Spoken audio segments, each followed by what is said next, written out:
Speaker of the month में स्वागत है। दोस्तों, डॉक्टर परिहार वैसे तो पेशे से इंजीनियर हैं। भीलवाड़ा के एक छोटा सा कस्बा है गाडोली, वहाँ 1 जुलाई 1966 को आपका जन्म हुआ था। बचपन में ही आपके पिता का साया आपके सिर से उठ गया। ऐसी विषम परिस्थितियों में भी गांव में आपने अपनी प्राथमिक शिक्षाएं प्राप्त की। उसके बाद भीलवाड़ा में शिक्षा प्राप्त की और कोटा से आपने फिर अपनी इंजीनियरिंग की यात्रा पढ़ाई की वो शुरू की।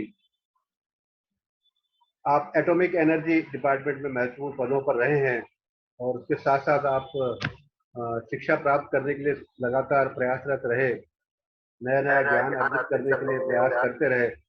आपने इंस्टीट्यूशन ऑफ इंजीनियरिंग से फिर केमिकल इंजीनियरिंग में भी डिग्री प्राप्त की और उसके बाद में जो नया प्रोजेक्ट रावत भाटा में आया था एटॉमिक एनर्जी का, उसके महत्वपूर्ण पद आपने संभाले।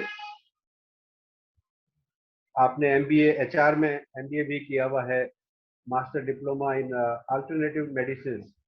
ये एक अलग ही विधा है। अल्टरनेटिव मेडिसिन में कई तरह की मेडिसिन के बारे में हम बात करते हैं कि क्या क्या आयाम इसके नए हो सकते हैं। उसमें आपने फिर पीएचडी की और होलिस्टिक अप्रोच हेल्थ के लिए, उसमें आपने नए आयाम स्थापित किए हैं। आपके कई सारे लेक्चर्स हो चुके हैं, कई सारे आपके पेपर पब्लिश हुए हैं। हमारे टाइम बैंक में आपकी कई सारी टॉक्स हो चुकी हैं और वहीं से फिर हमें रोटरी के लिए भी आपका प्रेरणा मिली कि हम रोटरी में भी इसको एक नया सब्जेक्ट के ऊपर चर्चा करें। आपने हिंदी में 2 पुस्तकें भी लिखी हैं। पहली पुस्तक थी वैकल्पिक चिकित्सा पद्धतियों के माध्यम से समग्र स्वास्थ्य प्रबंधन, और जो क्योंकि हिंदी में लिखी गई थी तो राजभाषा गौरव अवार्ड होता है, उसके लिए ये पुस्तक नॉमिनेट हुई थी। फिर दूसरी पुस्तक आपने लिखी है, वो भी अर्थ साइंस के ऊपर सब्जेक्ट के ऊपर लिखी है, वो भी राजभाषा गौरव अवार्ड के लिए नामित हुई है। अपने इस व्यवसायिक जीवन के साथ साथ आप निश्चित रूप से, क्योंकि आपका ये मानना है कि जैसे हमारा देश कहता है वसुधैव कुटुंबकम, समग्र मानव जाति, न केवल मानव जाति बल्कि जीव जितने भी हैं वो एक परिवार का हिस्सा है, और इसीलिए आप पूर्ण समर्पण के साथ में अपने पेशे के साथ साथ फ्री में इसका प्रचार प्रसार के लिए लगे रहते हैं। इसमें कितनी कई तरह की विधाएं शामिल होती है, जैसे मुद्रा साइंस है, एक्यूप्रेशर है, जिसमें सेंसिटिव नर्व पॉइंट थेरेपी है, face, ear, eye, spine, hand, foot reflexology, conscious और subconscious mind therapy, electromagnetic therapy, magnetic therapy, solar light, colour therapy, reiki, pranic, aura healing therapy, और इस मतलब योगा, यज्ञ थेरेपी, मेडिटेशन, जितनी भी तमाम ये इस तरह की चीजें हैं जो हमारे प्राचीन भारत से रही हैं, उन सबका समग्र रूप अल्टरनेटिव थेरेपी के रूप में है। उसके ऊपर आप विशेष पकड़ है उसके ऊपर। तो ऐसे विभूति आज हमारे बीच में है जो इसके ऊपर अपने को आज बहुत सारे ज्ञान देंगे। मैं जितना बोलूंगा उतना समय हमें परिहार साहब का ले लूंगा, इसलिए बेहतर है कि हम परिहार साहब से ही इस बारे में चर्चा करें। मैं आमंत्रित करता हूं परिहार साहब को कि हमारा ये रोटरी क्लब जयपुर रॉयल, जो कि जयपुर के ही नहीं बल्कि जो हमारा डिस्ट्रिक्ट है, रोटरी का डिस्ट्रिक्ट कहलाता है, 3054 के नाम से डिस्ट्रिक्ट होता है, जिसमें आधा राजस्थान और आधा गुजरात है। उसमें 187 क्लब हैं, हमारे रोटरी के डिफरेंट क्लब हैं। उसमें रॉयल का नाम चुनिंदा 8-10 क्लब हैं उनमें लिया जाता है। 135 के करीबन हमारे मेंबर हैं इसमें, तो बड़ा प्रेस्टिजियस क्लब है ये। तो इसमें आपका स्वागत है और मेरा आपसे आग्रह है, मैं आमंत्रित करता हूँ आपको कि अपना व्याख्यान प्रारंभ करें। सभी साथियों से मेरा अनुरोध है कि वे अपना फोन जो है म्यूट पर रखें। वीडियो चालू रखेंगे तो परिवार साहब को जरा अच्छा लगेगा, आपका इंटरेक्शन दिखेगा, और उसके बाद में अपने कुछ प्रश्न उसको नोट करके रखें, तो कुछ समय हम सवाल जवाब के लिए भी रखेंगे। तो thank you very much Parihar साहब, over to you. Yes, Parihar sir, please. Just a minute. सभी को नमस्कार, सादर प्रणाम। परमादरणीय Shri PC Jain sahab, Shri Harish Khatri ji, royal Rotary club Jaipur royal के सभी सदस्य, honourable members of time bank of India, all the seniors, all the elders, आप सबको सादर प्रणाम, नमन, अभिनंदन। जैसा कि आप और हम जानते हैं कि स्वास्थ्य आज सबके लिए बहुत महत्वपूर्ण है। स्वस्थ रहना हमारे हाथ में है। स्वस्थ रहने के लिए बहुत कम प्रयासों की आवश्यकता है। किसी कारणवश हम यदि बीमार हो गए तो बीमार होने के बाद में चिकित्सा स्वास्थ्य प्रबंधन के लिए चाहे वो मॉडर्न मेडिकल साइंस हो, चाहे वो आयुष के अन्य स्ट्रीम्स हो, उन विशेषज्ञों के ऊपर डिपेंडेंट होना पड़ता है। और एक बार बीमार हो गए तो हमको अपने कार्य संस्थान से, हमारा जो भी वर्क इंस्टीट्यूशन या वर्क ऑर्गेनाइजेशन है, वहाँ से हमको अवकाश लेना पड़ेगा। हमको दवा खानी पड़ेगी, दवाओं के लिए पैसा खर्च करना पड़ेगा। और यदि ज़्यादा बीमारी बढ़ गई तो हॉस्पिटलाइजेशन होना पड़ सकता है। यदि एक बार हॉस्पिटलाइजेशन होना पड़ गया तो हमारे परिवार वालों को, रिश्तेदारों को, मित्रों को और कलीग्स को हमें हॉस्पिटल में देखने के लिए आना जाना पड़ सकता है। यदि ऐसा हुआ तो कई सारे लोगों के वर्किंग आवर्स हमारी देखभाल में लग जाते हैं। उसकी वजह से हमारे देश का डेवलपमेंट कहीं कहीं हर्डल होता है, उसमें कुछ न कुछ बाधा उत्पन्न होती है। प्राचीन भारतीय ऋषि मुनियों ने जो स्वास्थ्य विज्ञान पे जो चर्चा की थी, उन्होंने इस बात पे ज़्यादा बल दिया था कि लोगों को स्वस्थ रखा जाए। स्वास्थ्य विज्ञान का मुख्य ध्येय नागरिकों को स्वास्थ्य प्रबंधन की समुचित जानकारी वैज्ञानिक तथ्यों के आधार पर दी जाए। यदि नागरिक अपने स्वास्थ्य को सामान्य परिस्थितियों में सामान्य स्वास्थ्य को प्रबंधित करने के लिए सुनियोजित प्रयास कर ले, वे सुव्यवस्थित प्रयास कर ले, तो वे हर हालत में स्वस्थ ही रहेंगे, उन्हें बीमार होने का अवसर ही नहीं मिलेगा। और यदि ऐसा हुआ तो किसी भी तरह से कोई भी दवा खानी नहीं पड़ेगी, किसी भी तरह के किसी भी चिकित्सक की, किसी भी डॉक्टर की आवश्यकता नहीं पड़ेगी। तत्कालीन ऋषि मुनियों ने तत्कालीन डॉक्टर्स को कहा था कि आपका मुख्य उद्देश्य नागरिकों को स्वास्थ्य के प्रति सावचेत करना, जागरूक करना, और स्वास्थ्य के लिए क्या किया जाना चाहिए, कैसे किया जाना चाहिए, कब किया जाना चाहिए, क्यों किया जाना चाहिए, इसकी जानकारी नागरिकों को दी जानी चाहिए।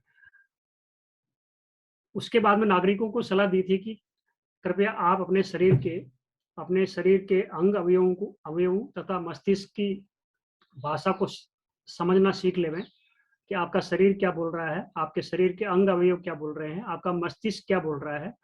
उसको समय रहते हुए ध्यान दे देवे और उसका समुचित प्रबंधन कर लेवे, तो आप बीमारी नहीं होंगे और आपको बीमार पड़ने का अवसर ही नहीं मिलेगा। धीरे धीरे करके वो जो प्राचीन भारतीय चिकित्सा पद्धतियाँ थी, कहीं न कहीं विलुप्त सी होने लगी और अभी लगभग विलुप्त प्राय हो चुकी है। मगर अभी WHO चाहता है कि जितने भी प्राचीन समय की, चाहे भारत हो चाहे अन्य देशों में, जितनी भी ट्रेडिशनल मेडिकल प्रैक्टिसेस थी, उसको वापस रिसर्च की जावे। रिसर्च जो वर्ड हम इस्तेमाल कर रहे हैं कि पहले से सर्चड है, पहले से खोजी जा चुकी है, पहले से विकसित की जा चुकी है, और उनको वापस हम साइंटिफिकली एक्सपेरिमेंट करके ये देखें कि क्या वो वाकई में साइंटिफिकली काम करती है। ऐसी चीज़ों को यदि हम वैज्ञानिक तथ्यों के आधार पर परीक्षित करके, जांच करके उसका पुनरावर्तन किया जाए कि एक व्यक्ति के ऊपर अभ्यास किया, दूसरे पे किया, ऐसे 100 लोगों पे किया, 1000 लोगों पे किया, सबके समान जैसे परिणाम आवे, तो हम उसको ये बोल सकते हैं कि वो जो भी कोई चिकित्सा पद्धति है वो वैज्ञानिक तथ्यों के ऊपर खरी साबित होती है।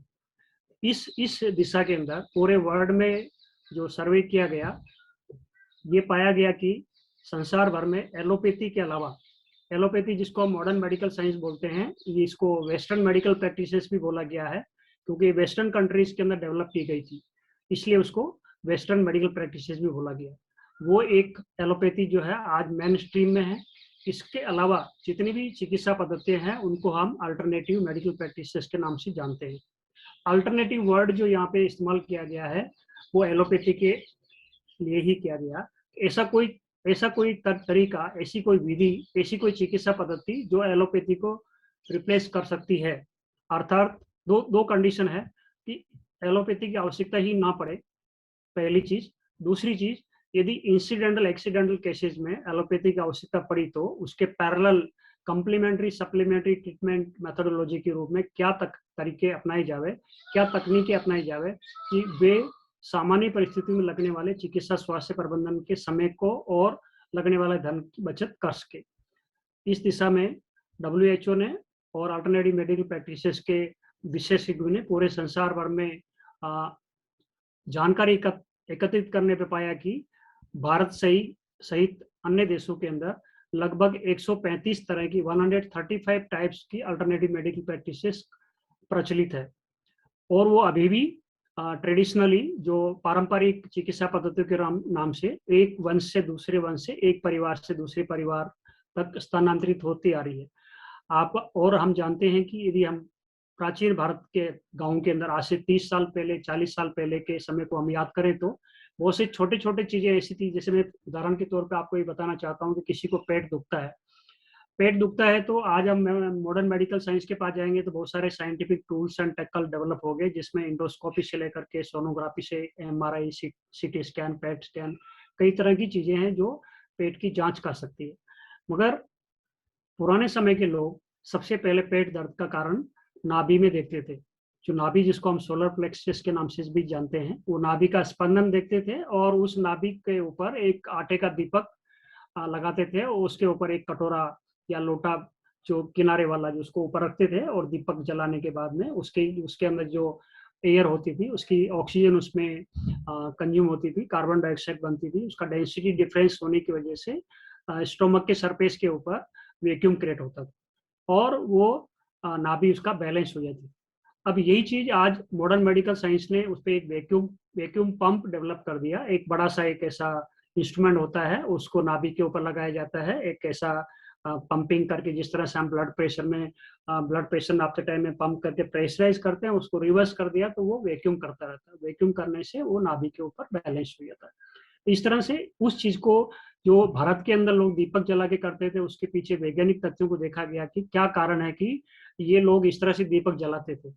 इस तरह से हर चीज को साइंटिफिकली एक्सपेरिमेंट करके देखा गया और पाया कि ये चीजें वैज्ञानिक तथ्यों के आधार पर खरी उतरती है। तो 135 तरह की चिकित्सा पद्धतियों में से लगभग 100 को साइंटिफिकली प्रूव करके देखा जा चुका है। उन 100 में से लगभग 22 टेक्निक्स के ऊपर मुझे काम करने का ईश्वर की असीम अनुकंपा से और आप जैसे सब प्रबुद्ध जनों के सुभाषिष की वजह से मुझे 22 तरह की टेक्निक्स पे काम करने का मौका मिला। और उन सब में यदि सर्वश्रेष्ठ जिसको बोला जावे, जो सर्व सुलभ बोला जावे और हर जगह हर परिस्थिति में हर आयु के लोगों के द्वारा अभ्यास की जा सके और उसको वैज्ञानिक तथ्यों के आधार पर परीक्षित किया जा सके, उनमें मुद्रा विज्ञान का नाम सर्वोपरि आता है, सबसे ऊपर आता है। मुद्रा विज्ञान बोलने का मतलब इसके नाम के आगे ही विज्ञान लगा है। मुद्रा शब्द जो है संस्कृत शब्द से उत्पन्न हुआ है। मुद्रा का अर्थ होता है मोहर। पुराने टाइम में राजा महाराजाओं की एक सील होती थी, मोहर होती थी, उस मोहर के आधार पर पहचाना जाता था कि किसकी मोहर है ये। इसी तरह से कभी कभी हाथों की, अंग अवयवों की, आंखों की भी मुद्राएं बनती है, आकृतियां बनती है। मुद्रा का जो अर्थ है आकृति से भी लिया गया कि कोई ऐसी आकृति बनाई जाए जिसको देख करके सामने वाले के मस्तिष्क में कुछ भाव उत्पन्न हो। मतलब कर कोई रहा है और उसके भाव सामने वाले के मस्तिष्क पे उत्पन्न हो और उसके भाव उत्पन्न होने का प्रभाव उसके मस्तिष्क की केमिकल रिएक्शंस के ऊपर, उसकी बॉडी की रिएक्शंस के ऊपर दिखाई देवे। तो मुद्रा विज्ञान, जिसको प्राचीन भारतीय ऋषि मुनियों ने विज्ञान शब्द के साथ में यूज किया गया था, इस मुद्रा विज्ञान के ऊपर अंतरराष्ट्रीय स्तर पर कई सारे प्रायोगिक परीक्षण हुए हैं। अमेरिका जैसे देश में भी मुद्रा विज्ञान के ऊपर बहुत सारी कॉन्फ्रेंसेस हो रही है और मुद्राओं के ऊपर इतने साइंटिफिक एविडेंसेस अवेलेबल है कि हम उसके आधार पर ये बोल सकते हैं कि कौन सी मुद्रा का परिणाम कितनी देर में आ सकता है, कितने समय में आ सकता है। तो मुद्रा विज्ञान पे गहन अध्ययन करने पे मालूम पड़ता है कि इस पे लगभग 2400 विभिन्न मुद्राओं का वर्णन है। 2400 विभिन्न मुद्राओं का वर्णन है। उनमें से विभिन्न मुद्राएं बोलने का मतलब कुछ चीजें जो हस्त मुद्रा है, कुछ चीजें जो है बॉडी के पोस्चर से, कुछ चीजें आंखों की पोजीशन से, कुछ चीजें हाथों की अंगुलियों के पोजीशन से है। उनमें से 24 मुद्राएं ऐसी है जो हाथों की अंगुलियों से बनाई जाती है और मानव स्वास्थ्य चिकित्सा प्रबंधन के लिए बहुत ही महत्वपूर्ण रोल प्ले करती है। अब मुद्रा विज्ञान को मानव स्वास्थ्य से कैसे जोड़ा गया और क्या क्या कारण है कि ये मुद्रा विज्ञान न्यूरल साइंस के नाम से जाना जाता है और इसके आगे विज्ञान शब्द क्यों इस्तेमाल किया। अब आप और हम जानते हैं कि मानव शरीर इस ब्रह्मांड का एक अभिन्न अंग है। ये सृष्टि पंच तत्वों से, पंच महाभूतों से मिलकर बनी है। पंच महाभूतों में पृथ्वी, जल, अग्नि, वायु और आकाश, ये 5 मुख्य तत्व है। जो चाहे वो पृथ्वी, हमारे वातावरण का बात करें, हम हमारे पर्यावरण की बात करें या हमारी इस ब्रह्मांड की बात करें, इनमें 5 प्रमुख तत्व पृथ्वी, जल, अग्नि और वायु और आकाश पाए जाते हैं। हमारा शरीर भी इन पंच महाभूतों से निर्मित माना जाता है। पंच महाभूतों से निर्मित माना जाता है, मगर यदि हम इसको पंच महाभूत बोलेंगे, पंच तत्व बोलेंगे तो ऐसा लगेगा कि हम आध्यात्मिक बात कर रहे हैं, मगर यह पूरी तरह से साइंटिफिक है।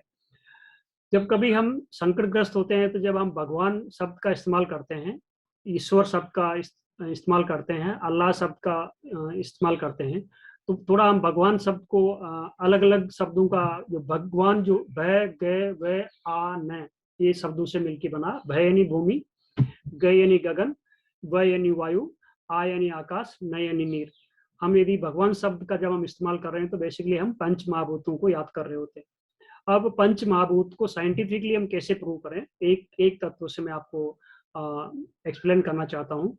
हर पूरे 5 तत्वों को हम साइंटिफिकली एक्सपेरिमेंट करके साबित कर सकते हैं। उनमें से पहला तत्व जिसको हम सहज तरीके से साइंटिफिकली प्रूव कर सकते हैं कि हमारे शरीर का वजन का, यदि सामान्य स्वस्थ व्यक्ति का एक मांस का 100 ग्राम टुकड़ा लिया जाए और उसको बर्न किया जाए, बर्न करने के बाद में उसके कंबशन प्रोडक्ट को एक तरफ इकट्ठा किया जाए, जैसे एक तराजू के अंदर यहाँ पे 100 ग्राम मांस का टुकड़ा रखा गया और इसको बर्न किया गया। बर्न करने के बाद में कंबशन प्रोडक्ट को दूसरी तरफ के पलड़े में लाया गया, तो शुरू में इधर 100 ग्राम वजन है, इधर की तरफ 0 ग्राम वजन है। धीरे धीरे करके जलने लगेगा, इसका कंबशन प्रोडक्ट उधर जाके कंडेंस होगा, तो फाइनली हम पाएंगे कि हेल्दी पर्सन का 100 ग्राम मांस का टुकड़ा यदि बर्न किया जाता है तो उसमें 73.6% लगभग पानी के रूप में दिखाई देता है।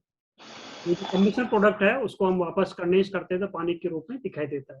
इसी तरह से यदि सामान्य स्वस्थ व्यक्ति का रक्त का सैंपल लिया जाए और उसको लेबोरेटरी के अंदर एनालिसिस किया जाए और उसमें ये पता किया जाए कि उसमें पानी कितनी मात्रा में है, प्लाज्मा के रूप में या H2O के रूप में, तो ये पाया जाता है कि सामान्य स्वस्थ व्यक्ति के रक्त के अंदर उसके आयतन का 90% पानी होता है। इसी तरह से यदि मस्तिष्क पे भी गहन अध्ययन किया जाए कि मस्तिष्क का एक टुकड़ा लिया जाए और उसके अंदर पानी की मात्रा देखी जाए तो लगभग 98% उसका बायोवेट पानी होता है। इस तरह से हम ये बोल सकते हैं कि पानी को, जल तत्व को मानव शरीर में साइंटिफिकली अपन प्रूव कर सकते हैं। अब बात केवल यहाँ खत्म नहीं होती कि 73.6% उसमें उसके वजन का 73.6% यानी कि मोटे तौर पे 74%, और यदि सामान्य भाषा में बात करें तो लगभग 70% लोग बोल सकते हैं। हमारे शरीर के वजन का 70% हिस्सा पानी से बना हुआ होना चाहिए। किसी वजह से यदि उस शरीर में वो पानी की प्रतिशत कम हो जाती है, 73.6% से कम होकर के माना कि 70 होगी, 65% होगी, 60% होगी, तो पानी कम होने की वजह से water deficiency based disorders develop होंगे। यानी कि उसके किसी भी व्यक्ति के शरीर में यदि शरीर के वजन का 73.6% पानी से कम हो जाएगा तो उसकी मांसपेशियों में, उसके हड्डियों के जॉइंट के अंदर पानी की कमी होगी। उसकी वजह से उसके शरीर में अकड़न जकड़न होगी और मांसपेशियों में खिंचाव की प्रॉब्लम्स उत्पन्न होगी। इस तरह से हम देखेंगे कि उसके रक्त के अंदर पानी की कमी हो जाएगी तो रक्त, उसका जो ब्लड है वो गाढ़ा हो जाएगा, उसकी वजह से उसको ब्लड रिलेटेड डिसऑर्डर्स होंगे। इन सब चीजों को यदि मेंटेन करना है तो हमको पानी बढ़ाना पड़ेगा या पानी हमारे शरीर में पैदा करने की तकनीक बढ़ानी पड़ेगी। इस तरह से हम पृथ्वी तत्वों को, अग्नि तत्वों को, वायु तत्वों को, आकाश तत्वों को, सबको हम साइंटिफिकली प्रूव कर सकते हैं। मुद्रा विज्ञान की बात करें तो मुद्रा विज्ञान में क्या किया कि जब हमारे पास में भौतिक रूप से पंच तत्व उपलब्ध नहीं है और किसी वजह से हम पंच तत्वों का समावेश नहीं कर पा रहे, तो हमें ऐसा कोई सब्स्टिट्यूट देखना चाहिए, ऐसा कोई अल्टरनेट देखना चाहिए जो कि जैसे मेरे शरीर में पानी की कमी हो गई है और मैं पानी पी रहा हूँ, उसके बावजूद भी कमी है, तो मुझे एक्स्ट्रा क्या अफोर्ड करना चाहिए जिसकी वजह से मेरे शरीर में पानी की आपूर्ति सुव्यवस्थित हो सके। तो मुद्रा विज्ञान में पंच महाभूतों को, ये हाथ की जो 5 अंगुलियां हैं, इससे लिंक किया गया है। जिस तरह से सामान्य मनुष्य के हाथ में 5 अंगुलियां होती है, कुछ एक्सेप्शनल केस को छोड़ दें, कभी कभी लोगों के 2 अंगुली 2 अंगूठे हो सकते हैं, मगर सामान्यतः 5 अंगुलियां एक हाथ में होती है। तो पंच महाभूत, पंच तत्व को हम इन अंगुलियों में भी रिप्रेजेंटेशन देख सकते हैं।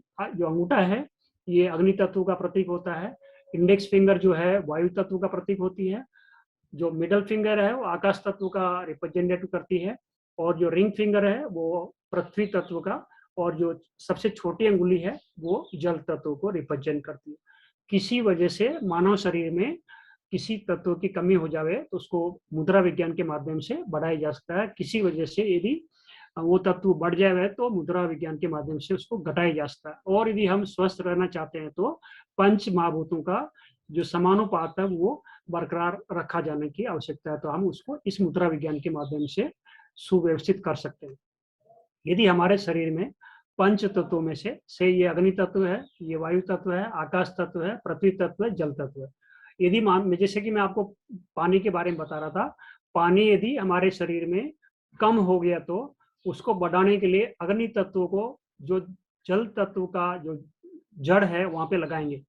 यहाँ अग्नि तत्व यानी कि अंगूठे के टिप को यदि हमने सबसे छोटी अंगुली की जड़ पे लगा दिया तो ये जल तत्व बढ़ने लगेगा।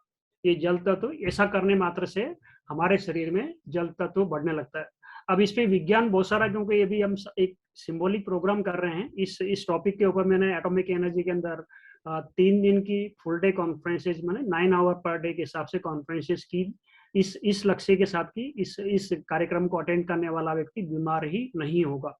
तो इस तरह से हम इस जल तत्व को बढ़ा सकते हैं।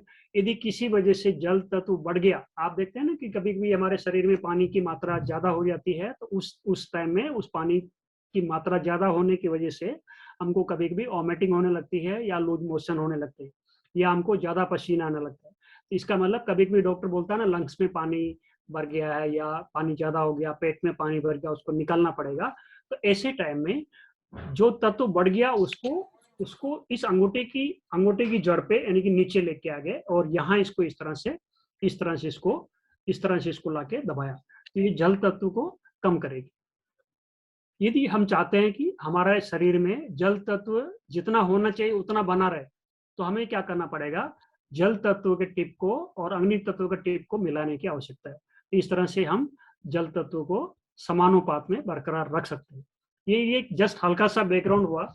जो 24 मुद्राएं जो महत्वपूर्ण है उसमें से मैं एक एक करके आपको एक बैकग्राउंड बताता हूँ। इन मुद्रा विज्ञान का जो एक्सपेरिमेंट है वो भी मैं आपको साथ में साझा करूंगा।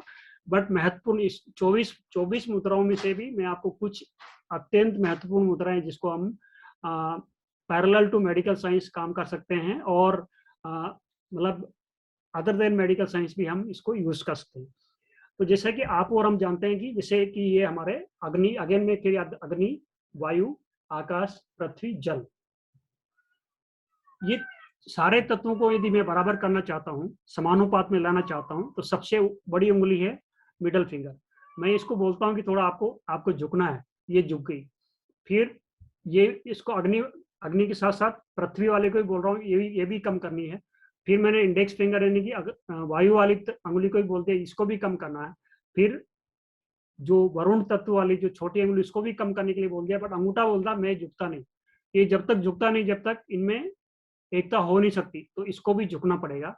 यदि ये सारी अंगुलियां झुक करके यदि एक साथ आ जावे, ऐसे आ जावे, ये देखिए ऐसा यदि आ जावे, इसको हम बोलते त्रिदोष नाशक मुद्रा। त्रिदोष नाशक मुद्रा आप जानते हैं ना, आयुर्वेद के अंदर बोला जाता है कि वात पित्त कफ डिस्टर्बेंस होने की वजह से लोगों को बीमारियां उत्पन्न होती है। तो यदि हम बीमार नहीं होना चाहते, इस मुद्रा का अभ्यास त्रिदोष नाशक मुद्रा के नाम से हम कभी भी कर सकते हैं। ये मुद्राओं का एक सबसे बड़ा फायदा यह है, ये न्यूरल साइंस होने की वजह से इस पे विश्वास करने की बिल्कुल आवश्यकता नहीं। ये ऐसे लोगों के ऊपर भी काम करती है जो लोग नास्तिक होते हैं। कई कई सारे लोगों ने इस बात को चुनौती किया कि मुद्राएं काम नहीं करती। उन लोगों के ऊपर साइंटिफिक एक्सपेरिमेंट करके देखे गए।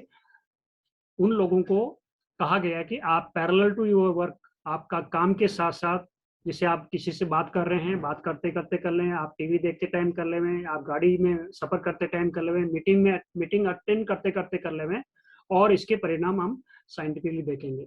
ये पाया गया कि इस विज्ञान के ऊपर किसी भी तरह का, बाकी विज्ञान के अंदर श्रद्धा और विश्वास करने की आवश्यकता है, बट इस विज्ञान पे विश्वास करने की बिल्कुल आवश्यकता नहीं है। ये अपने आप काम करती है। जैसे ही मुद्रा विज्ञान का अभ्यास चालू किया जाता है, सीधे ये ब्रेन के न्यूरल सेंटर्स को एक्टिवेट करके उसमें काम करने लगती है।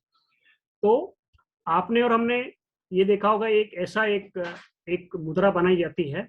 कोई भी अच्छा काम करता है तो उसको बोलते हैं कि वेल डन, ओके सिंबल के नाम से बोलते हैं, एक्सीलेंट। एक्सीलेंट करने का मतलब ये अंगुली को, ये वायु तत्व वाली अंगुली के टिप को अग्नि तत्व वाले अंगूठे के टिप के साथ मिला दिया और एक गोल सा सिंबल बना दिया, ओके सिंबल। इस मुद्रा को ज्ञान मुद्रा बोला गया है, ज्ञान मुद्रा भी बोला गया है, इसको ब्रेन ट्रेनर मुद्रा भी बोला गया है। इस मुद्रा का अभ्यास करने से हमारे मस्तिष्क में विचारों का प्रबंधन होता है। इस मुद्रा का अभ्यास करने से मेमोरी बढ़ती है। इस मुद्रा का अभ्यास करने से नींद अच्छी तरह से आ जाती है। जिन लोगों को नींद की प्रॉब्लम है, जो लोग नींद ठीक से नहीं आती हो, वो इसका अभ्यास करें।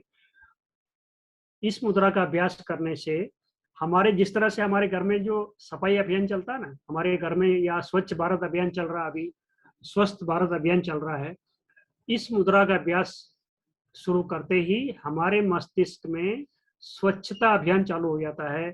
स्वच्छता अभियान इस तरह से चलता है कि अनावश्यक विचारों को वहां से वो निकालने लगता है, अनावश्यक विचारों को निकालने लगता है, आवश्यक विचारों को सुव्यवस्थित कर देता है। इस तरह से हमारे मस्तिष्क में आने वाले अनावश्यक विचारों की वजह से उत्पन्न होने वाले तनाव का प्रबंधन हो जाता है। इस वजह से इसको हम ब्रेन ट्रेनर मुद्रा भी बोलते हैं। मुद्रा विज्ञान में एक और बात, जिस तरह से आप जानते हैं कि मेडिकल साइंस में कोई भी दवा लिखी जाती है तो उसमें डोज रेट होती है। डोज रेट का मतलब कोई भी बीमारी के हिसाब से, व्यक्ति की उम्र के हिसाब से, उसके शरीर के हिसाब से मेडिकल साइंस का डॉक्टर दवा लिखता है। जैसे फॉर एग्जांपल, एक कोई टैबलेट लिखी, डॉक्टर लिखता है ओडी। ओडी का मतलब 1 डोज, यानी कि 24 घंटे में एक बार। बीडी, बीडी का मतलब बाई डोज, यानी कि 12 घंटे में एक बार या 24 घंटे में 2 बार। टीडी, ट्राई डोज, यानी कि एक दिन में 3 बार, यानी कि 8 घंटे में एक बार। जिस तरह से वहां पे ओडी, बीडी और टीडी की बात करता है, यहाँ पे एक बात और ध्यान देने की आवश्यकता है कि जब डॉक्टर ने बोला है कि दिन में 1 गोली लेनी है, दिन में 2 गोली लेनी है, दिन में 3 गोली लेनी है, ये जो टाइमिंग है वो फिक्स होना चाहिए। यदि उन्होंने दिन में 1 गोली लिखा है तो 24 घंटे में एक बार का मतलब एक टाइम फिक्स करना पड़ेगा। उन्होंने, डॉक्टर ने कहा कि सुबह 8 बजे या शाम को 8 बजे। फॉर एग्जाम्पल, आपको सुबह के लिए बोला तो सुबह 8 बजे का टाइम फिक्स किया तो आधा घंटा प्लस माइनस, किसी वजह से 7:30 बजे ले ली, 8 बजे ले ली, 8:30 बजे ले ली, इसके अलावा वेरिएशन नहीं होना चाहिए। मगर नेक्स्ट डे भी इस टाइम में गोली ली जानी चाहिए ताकि वो बैक टू बैक उसका केमिकल बैकअप मिल जाए। मगर यदि आज आपने 8 बजे ले ली और कल आपने 10 बजे ली और परसों आपने 12 बजे ली, तो मैं सर्टेनली आपको ये बोल सकता हूँ कि उस दवा का आपको बेनिफिट नहीं होने वाला, क्योंकि दवा का जो फ्रिक्वेंसी है वो बैक टू बैक कनेक्टेड होना चाहिए। इसी तरह से जो डिसिप्लिन मेडिकल साइंस फॉलो करती है, मुद्रा विज्ञान में भी ये बोला गया है। ओडी, यदि ओडी की बात करें, एक मुद्रा को एक ही साथ कर सकते हैं तो 45 मिनट इसका स्टैंडर्ड कैलकुलेशन आता है। सामान्य परिस्थितियों में एक मुद्रा का अभ्यास मैक्सिमम 45 मिनट करने की आवश्यकता होती है। एक बार करने में, क्योंकि बहुत सारी मुद्राएं टिपिकल होंगी, तो उसको थोड़ा डाइवर्ट करें तो बीडी कर देवें, 2 बार कर देवें तो 25 मिनट। और यदि उसमें भी 25 मिनट करने में भी बहुत सारे लोगों को समस्या आती है तो उसको हम टीडी कर देवें, यानी ट्राई डोज, यानी कि 15-15 मिनट दिन में 3 बार। यहाँ एक बेनिफिट ये है कि जिस तरह से मेडिकल साइंस की दवा को बैक टू बैक बैकअप चाहिए, जिससे उन्होंने बोला ओडी तो 12 घंटे का गैप चाहिए, 24 घंटे का गैप चाहिए, यहाँ पे ऐसा नहीं।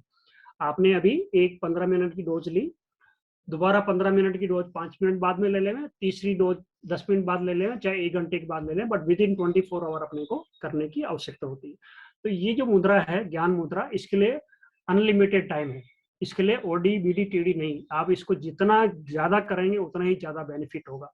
इस मुद्रा के लिए टाइम की कोई सीमा नहीं है, आप इसको इन मुद्राओं को बैठे बैठे, चलते फिरते, खेलते, घूमते, बात करते, टीवी देखते, लेटे लेटे कभी भी कर सकते हैं। इसी तरह से ये जो मुद्रा है, मिडल फिंगर के टिप को अंगूठे के टिप के साथ मिलाएंगे, बाकी की फिंगर्स स्ट्रेट रहेंगी, इसको हम बोलेंगे आकाश मुद्रा। आकाश मुद्रा, आकाश मुद्रा का आकाश शब्द जो है हमारे शरीर में पोलापन, पोलापन यानी कि कान के बाहर वाले कान से अंदर तक जो खोखलापन है वो खुला रहना चाहिए। नाक से लेकर के हमारे लंग्स तक, लंग्स से लेकर हार्ट तक, हार्ट से लेकर आर्टलरीज एंड वेन्स तक, मुंह से लेकर के एनस तक, ये सारा रास्ता खुला रहना चाहिए। किसी वजह से यदि उसमें रुकावट आई तो आकाश तत्व एंट्रप्ट हो जाएगा। एंट्रप्ट होने, जैसे कान बाहर वाले कान से अंदर वाले कान के बीच में यदि वैक्सीन फॉर्मेशन हो गया, वहां पे मली ड्राई होगी तो वो उसका होलोनेस जो है, खोखलापन कम हो जाएगा, जिसकी वजह से सुनने संबंधी, कान संबंधित बीमारियां उत्पन्न होगी। यदि नाक से लेकर के एनस तक के एरिया में खोखलापन जो है, पोलापन यदि कम हो गया तो ब्रीदिंग डिसऑर्डर, यानी श्वास नली हमारी सिकुड़ जाएगी, तो उसको ब्रीदिंग डिसऑर्डर होगा। यदि लंग्स से लेकर के हार्ट तक और हार्ट से लेकर आर्टलरीज तक यदि ओपननेस कम होगी, होलोनेस कम होगी, तो हमारे आर्टलरीज एंड वेन्स की साइज रिड्यूस हो जाएगी, जिसकी वजह से हमको ब्लड प्रेशर रिलेटेड प्रॉब्लम्स उत्पन्न होगी। इसी तरह से मुंह से लेकर के एनस तक के जो हमारा गैस्ट्रोइंटेस्टाइनल ट्रैक है, इसमें यदि किसी वजह से इंटरप्शन हो गया और वो ओपनिंग कम ज्यादा होगी तो हमको पाचन संस्थान संबंधित बीमारियां उत्पन्न होगी।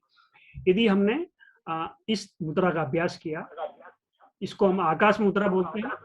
आकाश मुद्रा का अभ्यास करने से हमारे कान की प्रॉब्लम्स, हमारे सांस की प्रॉब्लम और हमारे गैस्ट्रोइंटेस्टाइनल ट्रैक से रिलेटेड प्रॉब्लम्स को हम प्रबंधित कर सकते हैं।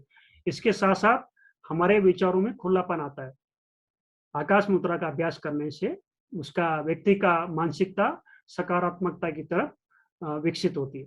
इसके बाद में ये नेक्स्ट मुद्रा आती है पृथ्वी मुद्रा। पृथ्वी मुद्रा, क्योंकि ये जैसे वायु तत्व था, ये आकाश तत्व था, जो नाम है वायु तत्व की मुद्रा को यहाँ पे हम ज्ञान मुद्रा बोला, आकाश तत्व को जो बढ़ा रही है उसको हमने बोला आकाश मुद्रा, और ये पृथ्वी मुद्रा।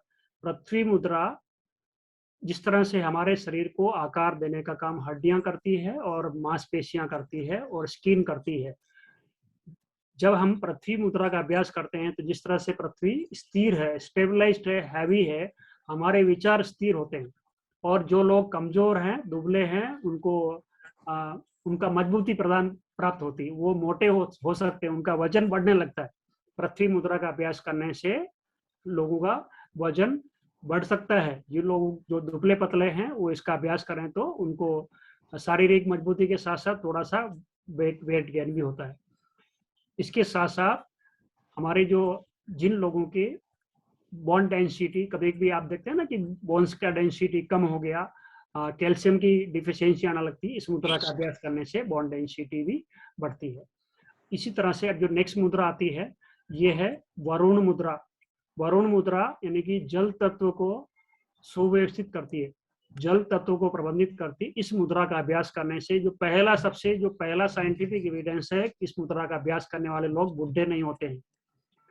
बुढ़े नहीं होता बोलने का मतलब है हमारा जो बुढ़ापा कैसे दिखता है कि हमारे चेहरे में झुर्रियां पड़ने लगती है, हमारी स्किन ढीली होने लगती है, उस पर रिंकल्स आने लगते हैं। वरुण मुद्रा का अभ्यास करने से लोगों के चेहरे में झुर्रियां नहीं आती और उनकी स्किन बिल्कुल टाइट रहती है, कसी हुई रहती है, उसमें रिंकल्स नहीं पड़ते। इसके साथ साथ अपने शरीर में किसी भी वजह से जल तत्व की कमी की वजह से उत्पन्न होने वाले रोगों से हम बच सकते हैं। इसका अभ्यास करने से किसी भी तरह का स्किन डिसऑर्डर नहीं होता, चर्म रोग नहीं होता। ये जो बताया ये तत्वों को सुव्यवस्थित बनाए रखने के लिए। अब यदि किसी वजह से हम जानते हैं कि हमारे शरीर में तरह तरह के अकड़न जकड़न, तरह तरह के दर्द दुख उत्पन्न होते रहते हैं। यदि कोई ऐसी चीज मिल जाए जिसकी वजह से हम हमारे सामान्य परिस्थितियों को भी प्रबंधित कर सकें और हमारे शरीर में उत्पन्न होने वाले दर्द का भी प्रबंधन कर सकें, क्योंकि आज यदि पूरी मेडिकल साइंस की एनालिसिस की जाए तो दर्द पे रिलेटेड और गैस्ट्रोइंटेस्टाइनल ट्रैक्ट से रिलेटेड, पाचन संस्थान से रिलेटेड मेडिसिन यदि एक तरफ रखी जाए और बाकी मेडिसिन को एक तरफ रखी जाए तो पाचन संस्थान से संबंधित मेडिसिन आधी से ज्यादा आज लोगों को यूज करनी पड़ रही है। तो पाचन संस्थान में किसी वजह से कोई भी खराबी उत्पन्न हो जाए तो वात पित्त का थ्योरी के हिसाब से लोग बोलते हैं कि इसको गैस्ट्रिक प्रॉब्लम हो गया, गैस्ट्रिक प्रॉब्लम हो गया। पाचन संस्थान ठीक से काम नहीं कर रहा तो पेट में गैस बनने लगती है, जिसकी वजह से पूरा का पूरा पाचन तंत्र बिगड़ने लगता है, जिसकी वजह से पहले पेट में दर्द होने लगेगा और वो गैस बनेगी तो लोग बोलते हैं कि मेरे सिर में भी दर्द होने लगा, कभी कभी रीढ़ की हड्डी में, कमर में, कंधे में, घुटने में भी दर्द होने लगता है। तो एक मुद्रा जो जिस तरह से ये पहले हमने ऊपर ऊपर टिप को मिलाया था, इस तरह से ऐसा ऐसा इसको ऐसे लेके हमें इस अंगूठे को यहाँ पे मिक्स करें और इंडेक्स फिंगर वहां की वहीं खड़ी रहेगी, बाकी की फिंगर्स स्ट्रेट हो जाएंगी। इस मुद्रा को हम बोलते हैं वायु मुद्रा। वायु मुद्रा का अभ्यास करने से शरीर के 80% पेन, 80% पेन, मतलब चाहे वो पेट का दर्द हो, चाहे कंधे का, कमर का, गर्दन का, कहीं का भी दर्द हो, वो इससे 80% पेन इससे मैनेजमेंट हो जाता है। और महत्वपूर्ण बात यह है कि जब हम कोई भी कॉमिफ्लेम या पैरास्टामोल या पेन किलर लेते हैं, उस पेन किलर का जो प्रभाव है वो पेन को किल करता है। पेन तो रहता है, दर्द तो रहता है, बट उसका सिग्नल जो ब्रेन तक नहीं जाता है। और उसका एक प्रभाव होता है कि वो एक बार गोली ली, थोड़ी देर बाद में वो दर्द का कम्युनिकेशन हमको बंद हो जाएगा, बट उसका गोली का प्रभाव खत्म होते फिर हमको दर्द आभास होने लगेगा, फिर हमको दोबारा गोली लेनी पड़ती है। तो वो कोई भी ये नहीं बोल सकता है कि पेन किलर देने वाला कोई भी डॉक्टर ये नहीं बोल सकता है कि इससे आपका दर्द ठीक होगा। आपका दर्द को ठीक करने का काम तो self healing capability, inherent healing capability ही करती है। ये शरीर की जो स्व रोग प्रतिरोधक क्षमता या स्व हीलिंग प्रॉपर्टी जिसको बोल सकते हैं, वो ही काम करती है। मगर वो पेन किलर लेने से हमारे मस्तिष्क में जो पेन का जो सिग्नल आता रहता है, जिसकी वजह से हमको परेशानी उत्पन्न होती, वो उससे हमको प्रबंधित करने का मौका मिलता है। मगर वायु मुद्रा का अभ्यास करने से इसके रिजल्ट 11 घंटे में आ जाते हैं, 11 आवर्स में। क्योंकि अभी दर्द को नापने के लिए भी ऐसी डिवाइसेज, ऐसी मशीनें आ चुकी मेडिकल साइंस के पास में, जो अभी कभी बोलते हैं ना कि किसी कोई बोलता मेरे गर्दन में क्या कंधा दुखता है, तो लोग पूछते कितना दुखता है, तो वो बोलता है कि ये तो जब आपको दुखेगा जब पता लगेगा, जो घायल की गति घायल ही जानता है। तो कोई पूछता है कि मेरा कंधा दुखता है, अब मेडिकल साइंस उस कंधे के दर्द को नाप के आपको बता सकते हैं कि इसकी इंटेंसिटी कितनी, और उसको जब दवा दी जाती है उसके बाद में कुछ दिनों के बाद में वो नाप के बता सकता था कि शुरू में इसका दर्द इतना था, अभी दर्द इतना हो गया। तो इस मुद्रा का अभ्यास करने से 11 घंटे में रिजल्ट आते हैं। 11 घंटे में रिजल्ट आने के पीछे कुछ लोगों पे हमने यहाँ पे एक्सपेरिमेंट किए, साइंटिफिक लोगों के ऊपर किए, मेडिकल साइंस के लोगों के ऊपर भी किए, और ये पाया कि जैसे कि फॉर एग्जांपल आपको घुटने में दर्द होता है, घुटना दर्द होता है, आपको सब पता लगता है कि जब उठते हैं, आप चलने लगते हैं, तो आपके घुटने को लोड लेने में कितना टाइम लगता है, वो दर्द को आप खुद समझ सकते हैं। क्योंकि वो मशीन में मेजर करना वो सेकेंडरी, बट आप जब चलेंगे तो आपका घुटना बोलता है कि कितना दर्द हो रहा है। इसका अभ्यास यदि आपने 15-15 मिनट 3 बार आज रात को सोने से पहले कर लिया, तो कल जब आप उठेंगे तो आपका घुटने का दर्द थोड़ा सा कम हो जाएगा, वो आप खुद इसको महसूस कर पाएंगे। और पूरी तरह से ठीक होने में लगभग महीना 1.5 महीना लगता है। कुछ दर्द के मामले में ये भी पाया गया कि विद इन 2-3 डेज वो परफेक्टली काम करने लगता है। और यदि प्रॉब्लम ताजा है, मतलब क्या होता है ना, प्रॉब्लम कितनी पुरानी उस पर भी डिपेंड करता है। यदि प्रॉब्लम यदि ताजा है तो आपको विद इन वीक पूरी तरह से वो ठीक हो जाता है। आपको किसी भी तरह का साइड इफेक्ट, किसी तरह का मेडिसिन खरीदने की आवश्यकता नहीं होती। रादर आप जो दवा ले रहे हैं, आप जो ट्रीटमेंट ले रहे हैं, उसके पैरेलल इसका अभ्यास करें। कुछ लोगों पे हमने ये एक्सपेरिमेंट करके देखा कि कुछ लोगों को अनकंट्रोल्ड रखा कि वो अपना मेडिकल साइंस के साथ ट्रीटमेंट कराते रहे, कुछ लोगों को इस मुद्रा का अभ्यास करवाया तो उनका रिकवरी रेट बहुत फास्ट हो गया, उनका ट्रीटमेंट का जो टाइम था वो आधा लग गया। तो आप लोगों से निवेदन है कि यदि आपको किसी भी तरह का कोई दर्द है तो अपना ट्रीटमेंट जो ले रहे हैं वो जारी रखें, मगर इसके साथ साथ इसका अभ्यास भी करें। आपका सिस्टम पूरी तरह से सुव्यवस्थित हो जाएगा और आपके लगने वाला समय दर्द में लगने वाला समय और लगने वाला धन की बचत भी संभव हो पाएगी। इसी तरह से जो नेक्स्ट मुद्रा है, मिडल फिंगर को फिर वापस ऐसे करेंगे और इंडेक्स को छोड़ देंगे, फिर अंगूठे को ऐसे करेंगे और बाकी की अंगुली को छोड़ देंगे। इस मुद्रा को बोलते हैं शून्य मुद्रा। शून्य मुद्रा यानी कि जिसको बोलते हैं शून्य यानी जीरो, इस मुद्रा का अभ्यास करने से कान की कोई सी भी परेशानी, मतलब कान में यदि आपको किसी भी तरह का दर्द है, मैकेनिकल डैमेज नहीं होना चाहिए, कोई भी वहाँ पे वैक्स फॉर्मेशन या कोई थोड़ा फुंसी नहीं होना चाहिए, अदरवाइज किसी भी वजह से यदि आपको कान में दर्द है तो इस मुद्रा का अभ्यास करने से इसके रिजल्ट 5 मिनट में आ जाता है, विद इन 5 मिनट आ जाता है। मतलब 5 मिनट के अंदर कान के दर्द में, ये न्यूरल साइंस होने की वजह से, क्योंकि ये सुनने कर देती है। जब आप सुनने क्यों बोल रहे हैं, हम वैक्यूम, जब कभी भी हमको कान में दर्द होता है तो ऐसा करके हमको निगलने का कंडीशन आता है, वहां पे एक तरह से वैक्यूम जैसी कंडीशन आती है। कभी कभी लोगों को, थोड़ी इसको साइलेंट कर दो। तो इस मुद्रा का अभ्यास करने से कान का कोई भी दर्द 5 मिनट में ठीक होता है। इतना ही नहीं, जब किसी वजह से, ट्रेवल सिकनेस की वजह से या किसी भी और वजह से वॉमिटिंग होती है, उल्टी आती है, तो भी ये मुद्रा बहुत प्रभावशाली है। तब भी ये मुद्रा 5 मिनट में काम करती है, विद इन 5 मिनट। यदि आपको किसी वजह से यात्रा करते दौरान, हवाई जहाज में यात्रा करते दौरान या पहाड़ी इलाके में यात्रा करते दौरान उल्टी आ रही हो तो इस मुद्रा का अभ्यास करते ही वो उल्टी आना बंद हो जाती है, या उल्टी का आभास आते ही आपने कर लिया तो उल्टी आएगी नहीं। और यदि जो लोग ट्रेवल सिकनेस के प्रोन हैं, उनको यदि मालूम है कि यात्रा करने के दौरान उनको उल्टी आएगी, तो वो यात्रा करने से पहले इसका अभ्यास 15 मिनट कर लें तो उनको उल्टी नहीं आएगी। क्योंकि इस पे हमने बहुत लोगों में एक्सपेरिमेंट करने के बाद में ये मैं बोल सकता हूँ, तो इसकी वजह से और यहाँ पे ये भी रिजल्ट है कि जो लोग जन्म से बहरे नहीं, ऐसे कुछ लोगों पे हमें काम करने का मौका मिला, जिन लोगों को एम्स जैसे इंस्टीट्यूशन में बोल दिया गया था कि आपका कान पूरी तरह से अभी डिसेबल हो गया, सुनने की शक्ति वापस नहीं आ सकती। हमने इस मुद्रा के अभ्यास के साथ साथ और भी अल्टरनेटिव स्ट्रीम्स पे काम किया, मगर ऐसे लोगों की सुनने की क्षमता वापस आ गई। और अब आप एक और यहाँ बात करना चाहता हूँ कि अब जो इस साल 2021 में WHO ने जो टॉप 10 डिजीज की जो लिस्ट जारी की, जो 10 खतरनाक बीमारियां जो जारी की, उसमें से एक बीमारी का नाम उन्होंने लिखा है स्विमर्स ईयर। स्विमर्स ईयर एक बीमारी, ऐसी बीमारी है कि जो लोगों के कान में आर्टिफिशियल सीटी की आवाज का जैसा आभास कराती है। मतलब सीटी बजती नहीं, बट उनको लगता है कि कुछ सीटी बज रही है।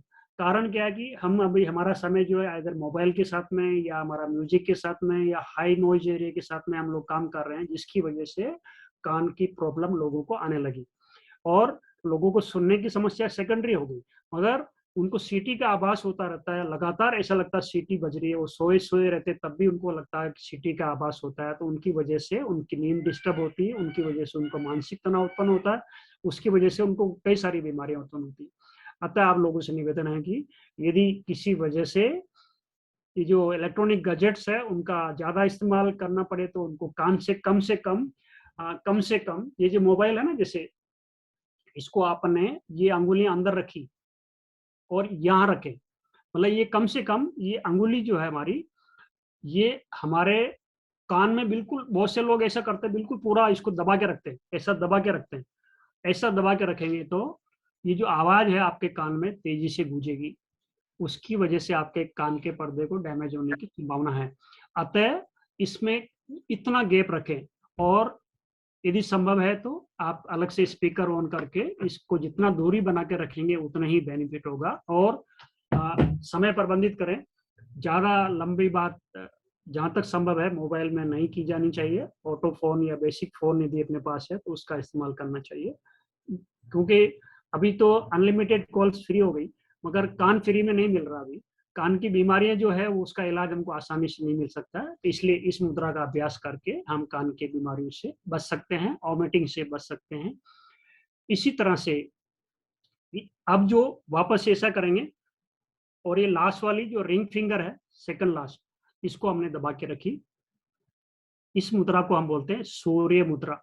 सूर्य मुद्रा, सूर्य मुद्रा सूरज शब्द से इस्तेमाल किया गया। जिस तरह से आप जानते हैं कि the same sun melts the butter and the same sun dries the mud, यानी कि एक ही सूरज की रोशनी, एक ही सूरज की गर्मी जमे हुए मक्खन को पिघलाती है और गीली मिट्टी को सुखाती है। सूरज एक ही है। मैंने एक कटोरी में मक्खन जमा हुआ रख दिया और एक कटोरी में गीली मिट्टी रख दी। थोड़ी देर बाद देखता हूँ कि गीली मिट्टी सूखने लगती है और कुछ दिनों के बाद वो मिट्टी ड्राई हो जाती है, पूरा पानी निकल जाता है और जो मक्खन जो जमा हुआ था, सॉलिड था, वो पिघल जाता है। इसका अभ्यास करने से जो लोग ओबेसिटी के शिकार है, जो लोग मोटे हैं, जिनको कोलेस्ट्रॉल की प्रॉब्लम है, वो इसका अभ्यास करने से उनका ओबेसिटी कम होता है। यहाँ पे हमने एक्सपेरिमेंट करके देखा कि कुछ लोगों को और कोई कंप्रोमाइज नहीं कराया, केवल ये मुद्रा का अभ्यास कराया। इस मुद्रा के अभ्यास मात्र से, मतलब दिन में 15-15 मिनट 3 बार या 25-25 मिनट दिन में 2 बार या 45 मिनट दिन में 1 बार करने से एक महीने में लगभग 3 किलो वजन लॉस करने की डेटा यहाँ पे हमने एक्सपेरिमेंट करके देखे। तो आप यदि कोई भी ओबेसिटी के शिकार हैं, किसी वजह से उनको वजन ज़्यादा है, तो इसका इस्तेमाल करें, क्योंकि जिस तरह से ये मक्खन को पिघलाती है, मिट्टी को सुखाती है, उसी तरह से इसका अभ्यास करने से हमारे शरीर में, हमारी मांसपेशियों में जो एक्स्ट्रा पानी है उसको ड्राई करेगी और हमारे मांसपेशियों के अंदर जो एक्स्ट्रा चर्बी है उसको पिघला देगी और बाहर निकाल देगी। इस तरह से इसका अभ्यास कर सकते हैं। इसके साथ साथ यदि किसी वजह से हमको शरीर में जो बोलते हैं ना, जैसे कि सूरज का गुण लेना है हमको, किसी वजह से कोल्ड को हो गया हमको, जिसकी वजह से हमारा हमारा शरीर का जो टेम्परेचर है वो डिस्टर्ब हो रहा है, इसका अभ्यास करने से हमारा शरीर में जब सर्दी लग जाए, स्पेशली जुकाम खांसी हो जाए, तब भी ये मुद्रा हमको लाभदायक साबित होती है। अब जो लास्ट में जैसा कि ये बताया कि ये जो जलोदर नाशक मुद्रा, ये मुद्रा जो है हमारे शरीर में जल तत्व को कम करती है। जलोदर नाशक मुद्रा इसलिए बोला गया है कि आपने देखा होगा कई बहुत सी बार बीमारियां होती है, जिसमें टाइफाइड भी एक बीमारी है। उसको पानी जराबी लोग बोलते हैं, मोती जराबी लोग बोलते हैं। और पानी बढ़ जाने की वजह से हमारे शरीर में कुछ बीमारियां उत्पन्न होने लगती। इस मुद्रा का अभ्यास करने से वो बीमारियों से बच सकते हैं। साथ साथ कि पानी बढ़ जाने से कैसे पता लगेगा, हमारे शरीर में यदि पानी बढ़ गया तो पानी मांसपेशियों में बढ़ेगा, हमारे रक्त में बढ़ेगा। जो हमारे जो रक्त में, जो हमारे ब्लड में जो पानी है वो किडनी के माध्यम से निकाला जाता है एक्स्ट्रा पानी, और किडनी से एक्स्ट्रा पानी यूरिन के रूप में निकलने के बाद वो रक्त जो हमारा जो ब्लड है वो लंग्स में आता है और लंग्स से हार्ट में जाता है।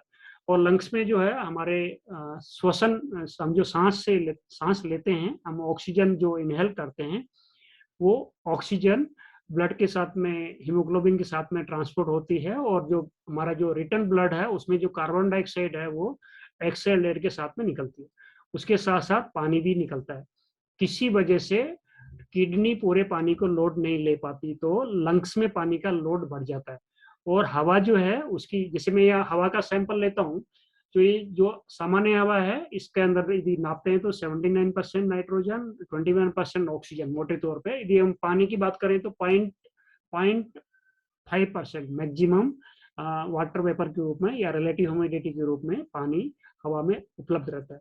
मगर यदि मैं जो सांस बाहर निकाल रहा हूँ उस सांस की यदि साइंटिफिक एनालिसिस करता हूँ, तो जो बाहर निकाल रहा हूँ उसके अंदर ऑक्सीजन लगभग 15%, 16%, 21% ली थी, 15%, 16% बाहर आ रही है। इसका मतलब हमारे शरीर ने 5-6% उसको कंज्यूम कर लिया। और पानी जो अंदर जा रहा था उसमें 0.5% था, बट जब पानी बाहर निकलने वाली है हवा में से, जो सांस में जो निकल रही है, उसमें भी हम पानी को नापते हैं तो ये 6.2% आता है।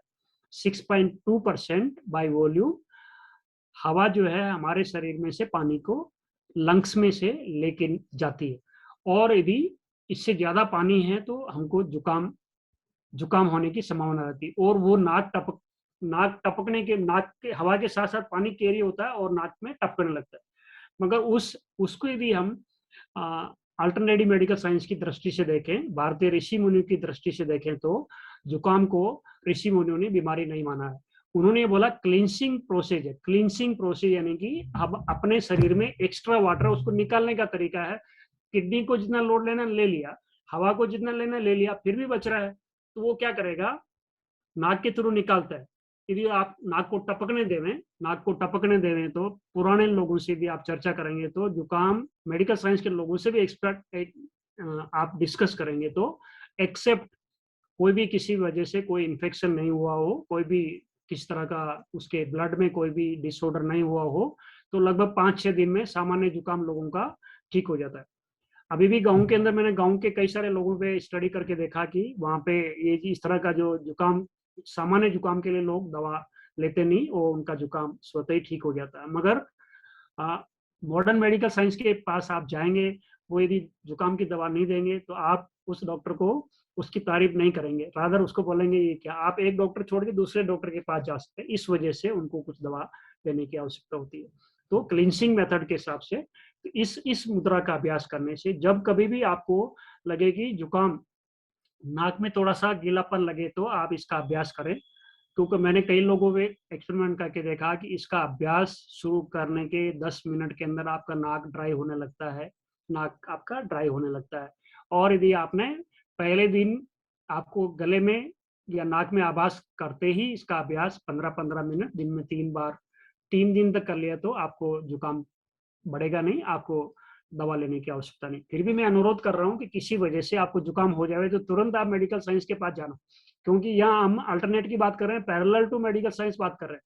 किसी वजह से कोई इस बात को क्लेम नहीं करे, क्योंकि कल को भगवान ना करे जुकाम बिगड़ गया और वो सीवियर कोल्ड कोर के अंदर कन्वर्ट हो गया, तो कोई ये नहीं बोलना चाहिए कि डॉक्टर परिहार ने ऐसा बोला था इसलिए हमने तो इसका अभ्यास कर रहे थे। नहीं, मैं आपको बोल रहा हूँ कि आप इसका अभ्यास करें और आवश्यकता पड़ने पे मेडिकल साइंस का बैकअप भी लें, और मेडिकल साइंस के बैकअप के साथ साथ इसका अभ्यास करें, तो आपको रिकवरी आपको दिखाई देगी। इस तरह से ये सिंगल कॉम्बिनेशन की बात हुई।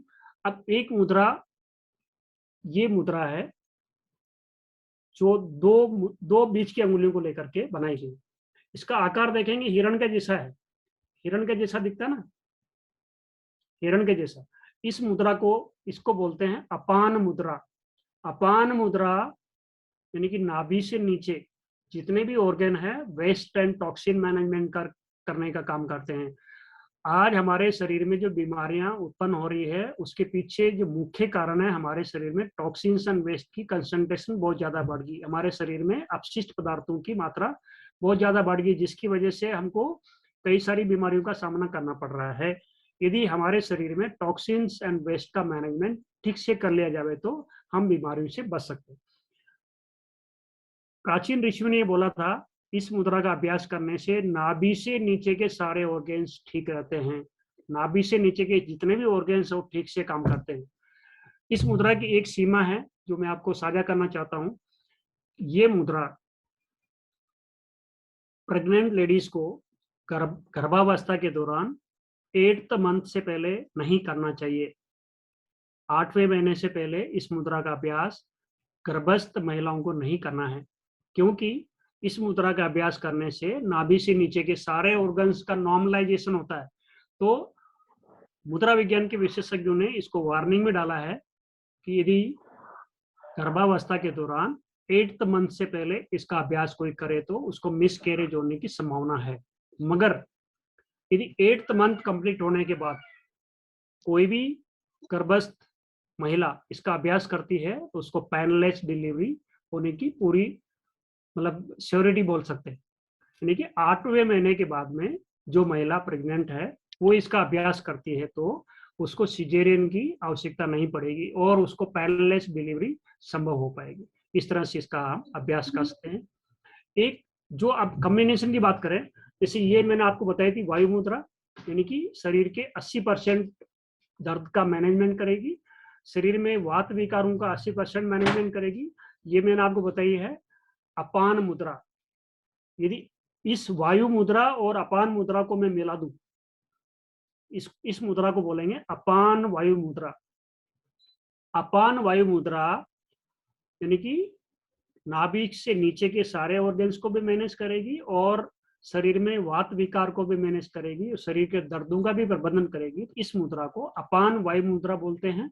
इस मुद्रा को ऋषियों ने मृत संजीवनी मुद्रा भी बोला है, मृत संजीवनी मुद्रा भी बोला है, और अमेरिका के एक्सपर्ट्स ने इसको हार्ट मुद्रा भी बोला है। ऐसा बोला गया है कि यदि कोई व्यक्ति अपने हार्ट को मजबूत रखना चाहता है, जो व्यक्ति हार्ट अटैक नहीं चाहता, उसको इसका अभ्यास करना चाहिए। यहाँ तक बोला गया कि यदि किसी को एक बार हार्ट अटैक आ गया तो इस मुद्रा का अभ्यास करने से उसको दूसरा हार्ट अटैक नहीं आता। यहाँ तक भी कहा गया कि इस मुद्रा का अभ्यास करने से, देखिए डेफिनेटली यदि हार्ट अटैक आया तो, हार्ट को कोई भी प्रॉब्लम आए तो हमको मेडिकल साइंस के पास जाना ही जाना, हर हालत में हमको कार्डियोलॉजिस्ट के पास जाना है। मगर ऐसी कंडीशन में इसका अभ्यास कर लिया जाए तो सर्बोट्रेट और नाइट्रोग्लिसरीन के इक्विवेलेंट बैकअप मिलता है और उस पेशेंट को हॉस्पिटल पहुंचने तक उसके जीवन के खतरे को कम किया जा सकता है। तो इसका अभ्यास करने से आपको 80% दर्द का प्रबंधन हो रहा है। इसका अभ्यास करने से आपके बॉडी में टॉक्सिन्स का मैनेजमेंट हो रहा है। इन दोनों का अभ्यास करने से आपको मृत संजीवनी बेनिफिट मिल रहा है। यदि आपने सामान्य परिस्थिति में इसका अभ्यास कर लिया तो हम दर्द से बच जाएंगे, हम वेस्टिन टॉक्सिन के मैनेजमेंट को सुप्रबंधित कर लेंगे और हमारे हार्ट को भी हम मजबूती प्रदान कर सकते हैं। इसका आप यदि फोटो देखेंगे तो ऐसा लगेगा ना कि हार्ट का जैसा फोटो आ रहा है, हार्ट का जैसा फोटो दिखाई दे रहा है, हार्ट का जैसा, इसलिए इसको हार्ट मुद्रा भी बोला गया। तो इसका अभ्यास हम कर सकते हैं। इसके साथ साथ अभी कई लोगों को ब्लड प्रेशर की भी प्रॉब्लम्स भी है। मैंने ब्लड प्रेशर के कई सारे पेशेंट्स के ऊपर parallel to medical science experiment किए कि एक तो चीज, पहली बात तो ब्लड प्रेशर होना नहीं चाहिए, क्योंकि ब्लड प्रेशर होगा उसके दो कारण है, या तो कोई मानसिक तनाव है जिसकी वजह से ब्लड प्रेशर आ सकता है, और हम जिस युग में हम रह रहे हैं उसमें तो तनाव तो हर व्यक्ति को तनाव है, छोटे से बच्चे को भी तनाव है, युवा को भी है, बुजुर्ग को भी है, और जो जो जो बहुत सीनियर सिटीजन है, जो सुपर सीनियर सिटीजन है, उनको भी किसी न किसी तरह के तनाव है। तो तनाव की वजह से रक्तचाप उत्पन्न हो सकता है, या फिर कोलेस्ट्रॉल की वजह से, गलत खान पान की वजह से, डाइटरी हैबिट की वजह से भी ब्लड प्रेशर हो सकता है। तो फिर एक मुद्रा ऐसी, देखिए ये इनको आपको ऐसे बनाना, पूरा ऐसे, और फिर इसको ऐसा का ऐसे ही यू फोल्ड करना।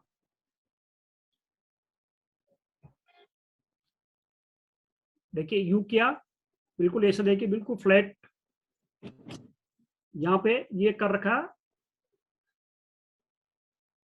ये कर लिया।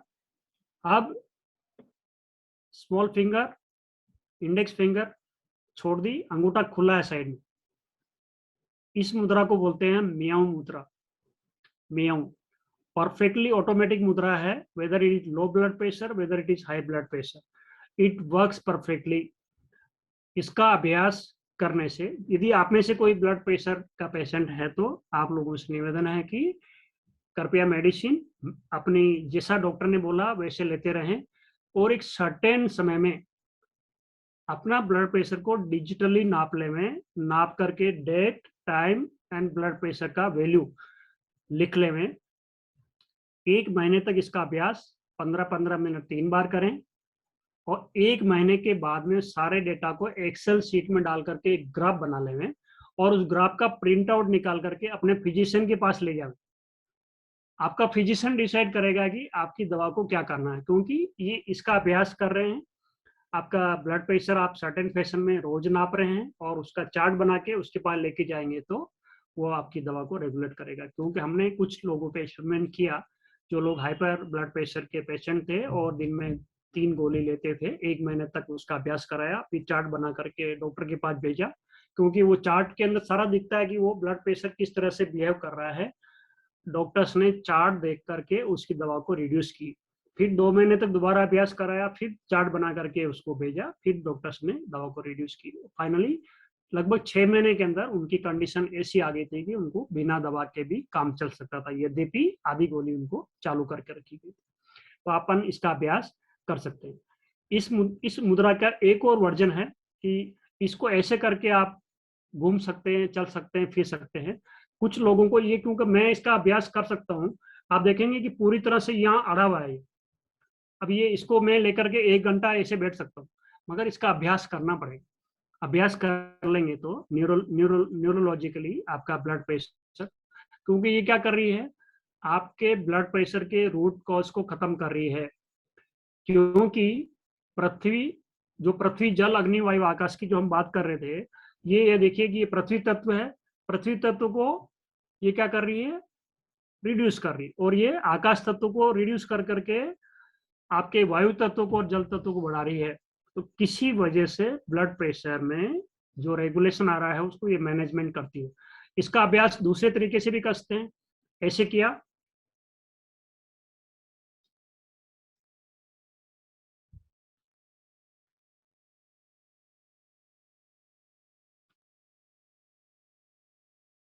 बस ऐसे करके आपको बैठना पड़ेगा या लेटना पड़ेगा, ऐसे करके अपन चल फिर नहीं सकते। ये मुद्रा भी उतनी ही प्रभावशाली है, ये भी, इसका नाम भी म्याऊ मुद्रा ही है।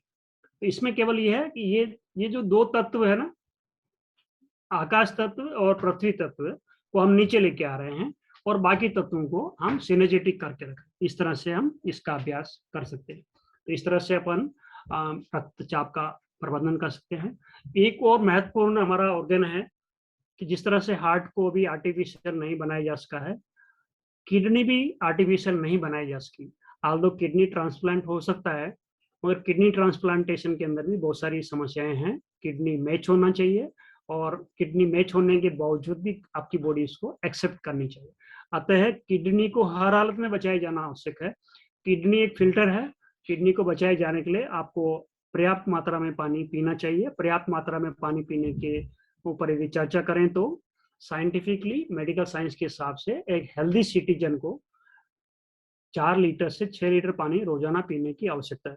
क्योंकि मैंने जल तत्व द्वारा समग्र स्वास्थ्य प्रबंधन या हाइड्रोथेरेपी के नाम से, वाटर थेरेपी के नाम से 3 दिन की कॉन्फ्रेंसेस केवल पानी के ऊपर भी किए, और मौका मिलेगा तो अगली बार हम केवल पानी के ऊपर भी कॉन्फ्रेंस कर सकते हैं। क्योंकि पानी ही एक ऐसा तत्व है जो अभी फ्री में मिल रहा है, और जिसपे मैं कमीशन नहीं ले रहा हूँ, या मुझे कोई ऐसा नहीं कि वो पानी के बारे में मार्केटिंग करने से मुझे लाभ मिल रहा है। मगर हाँ, पानी आपकी हर बीमारी का इलाज कर सकता है, आपको बीमार होने से बचा सकता है।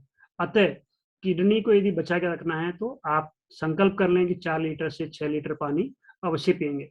आपके शरीर का कोई भी दर्द, कोई भी अकड़न जकड़न, आपका शरीर में जो पानी लुब्रिकेंट का काम करता है, कूलेंट का काम करता है, मॉइस्चराइजर का काम करता है, शॉक एब्जॉर्बर का काम करता है, डाई यूरेटर का काम करता है, डाइल्यूटर का काम करता है, और ट्रांसपोर्टर का काम करता है। सारे काम पानी करता है, और पानी अभी हमको प्रकृति प्रद सहज ही मिल रहा है।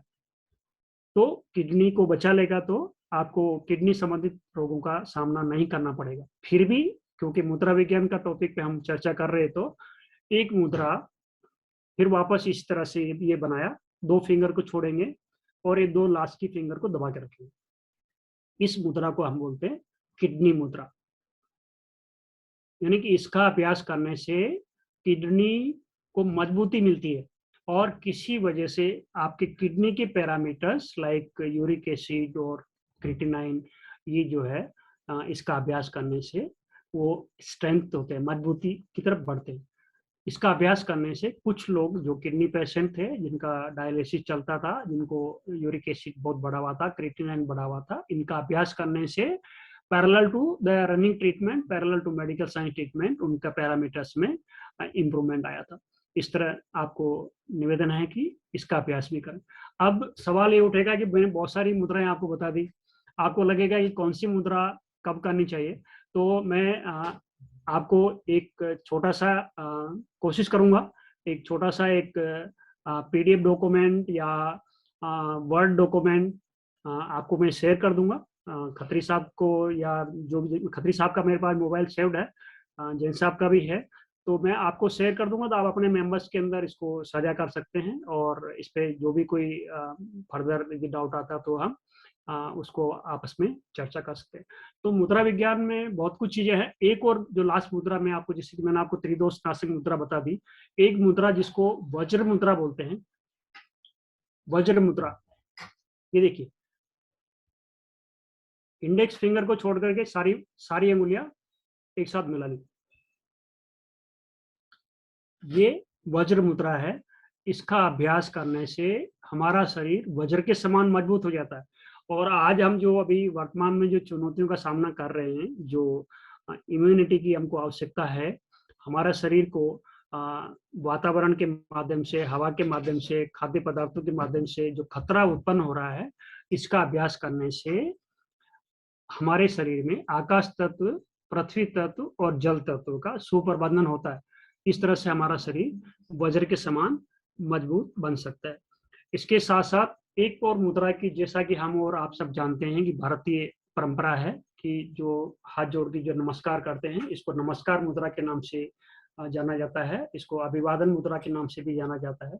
इसका अभ्यास करने से पंच तत्वों का, ये जो पांचों तत्व जो हमारे हैं, वो समाविष्ट हो जाता है। इस तरह से हमको इसका अभ्यास भी नमस्कार करने के लिए भी करते रहना चाहिए, और अकेले में भी इसका अभ्यास ऐसे करके, इसको हृदय के साथ लगा करके हल्का सा गर्दन झुकाते हुए, केवल यदि हम 10 मिनट 15 मिनट केवल इसका अभ्यास कर लें, आप चाहे जिस भी ईश्वर को, भगवान को, गॉड को मानते हैं, आप उसकी आराधना साधना करें।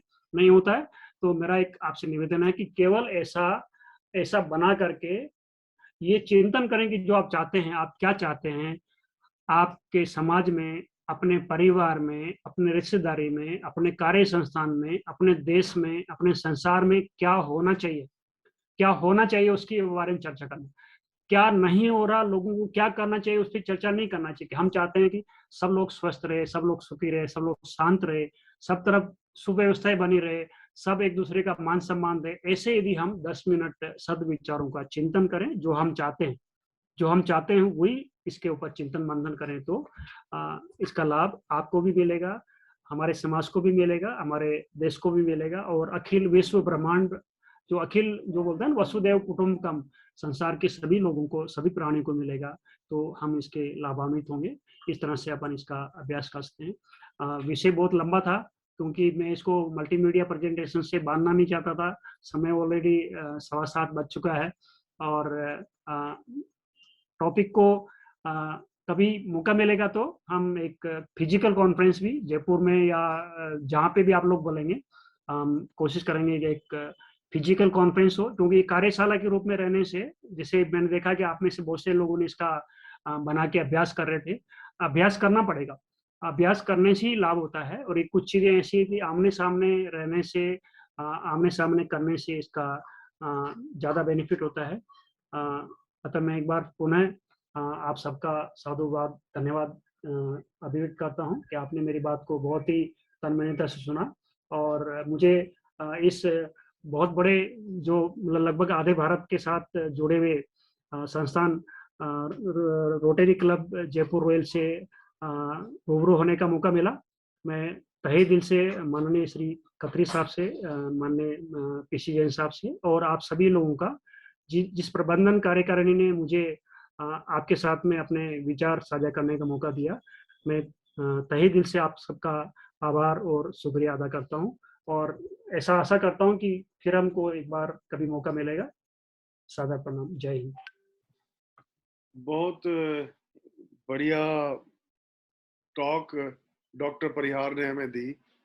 डॉक्टर साहब, बहुत ही वंडरफुल तरीके से आपने बताया।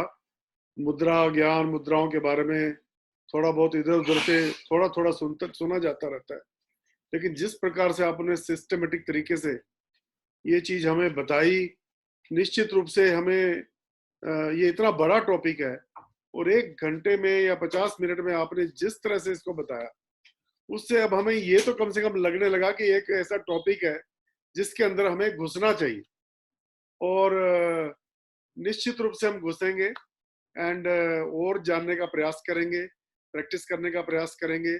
आप जो PDF हमें देंगे वो मैं सभी सदस्यों तक उसको पहुंचाऊंगा ताकि लोग उसका लाभ उठाएं। हमारे बीच रवि कामरा साहब हैं। रवि कामरा साहब,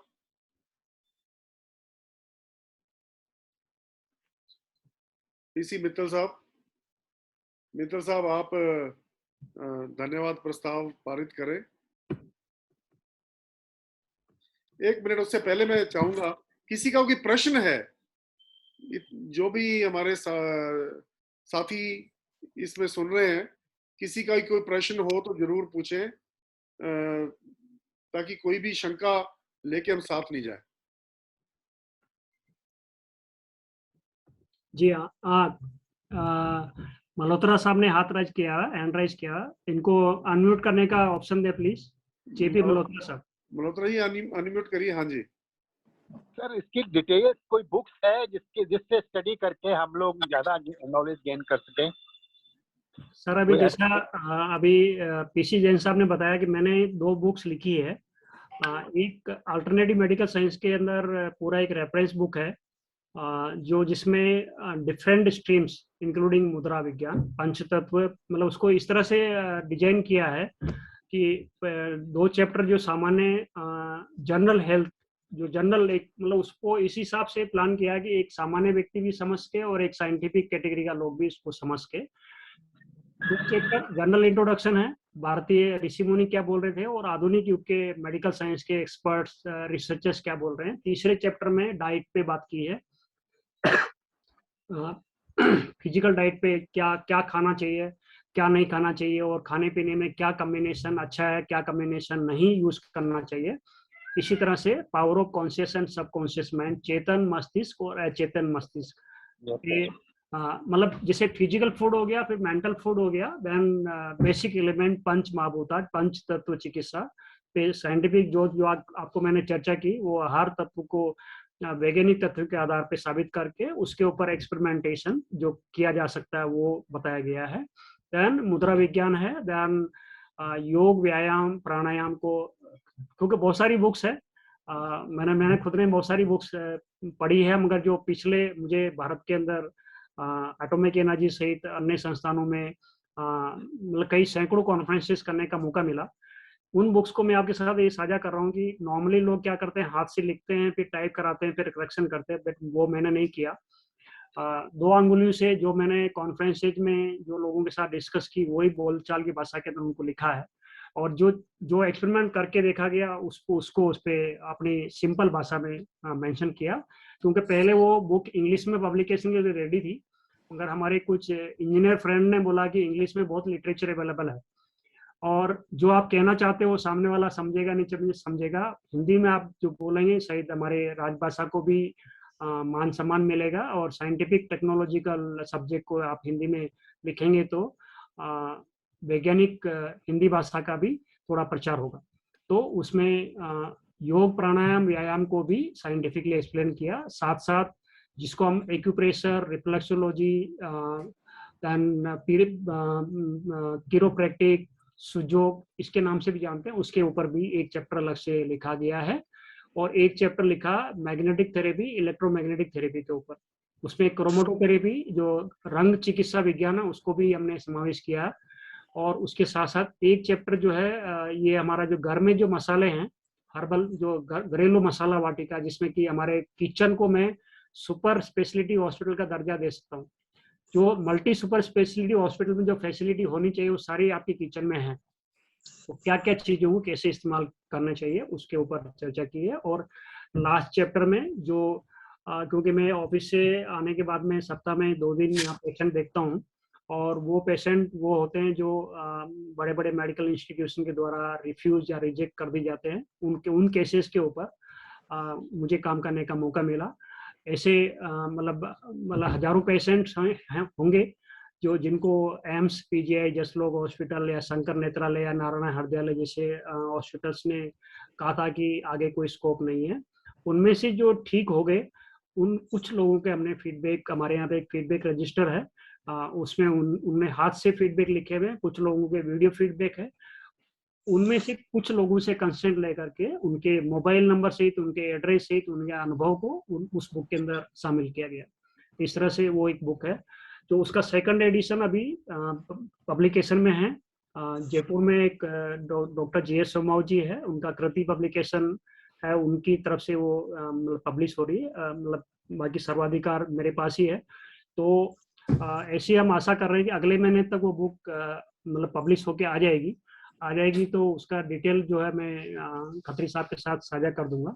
मैं ये नहीं बोलता हूँ कि आपको मेरी बुक ही लेनी, बुक्स बहुत सारी हैं, मतलब मुद्रा विज्ञान पे कई सारी बुक्स मार्केट में अवेलेबल है, इंग्लिश बुक्स भी अवेलेबल है, हिंदी बुक्स भी अवेलेबल है, तो वो बुक्स का भी मैं आपको डिटेल साझा कर दूंगा, तो आप उसको अध्ययन कर सकते हैं। यदि ये वाली बुक आप लेना चाहेंगे तो मैं उनका कृति पब्लिकेशन का डिटेल भी साझा कर दूंगा, तो वहां से भी आप इसको मंगवा सकते हैं।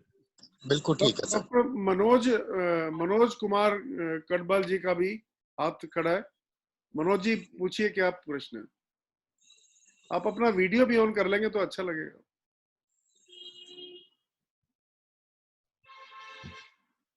मनोज जी,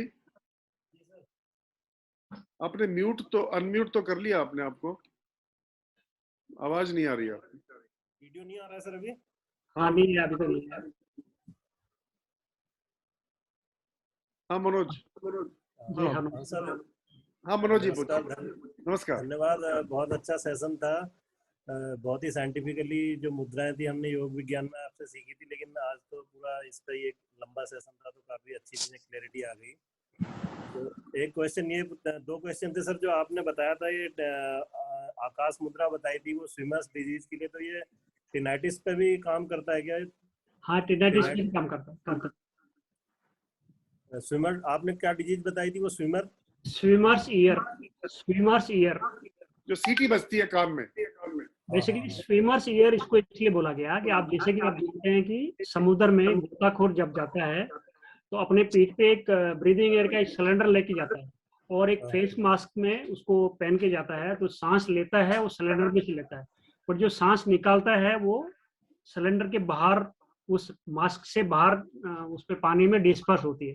तो बुलबुले के रूप में जब वो हवा जो पानी में से निकलती है तो उसकी आवाज स्विमर के कानों में आती है, वो रियलिस्टिक आती है क्योंकि वो समुद्र में है और ब्रीदिंग एयर सिलेंडर से सांस ले रहा है और पानी में छोड़ रहा है, जिसकी वजह से बुलबुलों की आवाज आ रही है। मगर ये आवाजें अभी नॉर्मल इंसान को सामान्य बैठे बैठे भी आने लगी है, इसलिए इसको स्विमर्स ईयर के नाम से उन्होंने डिक्लेयर किया है।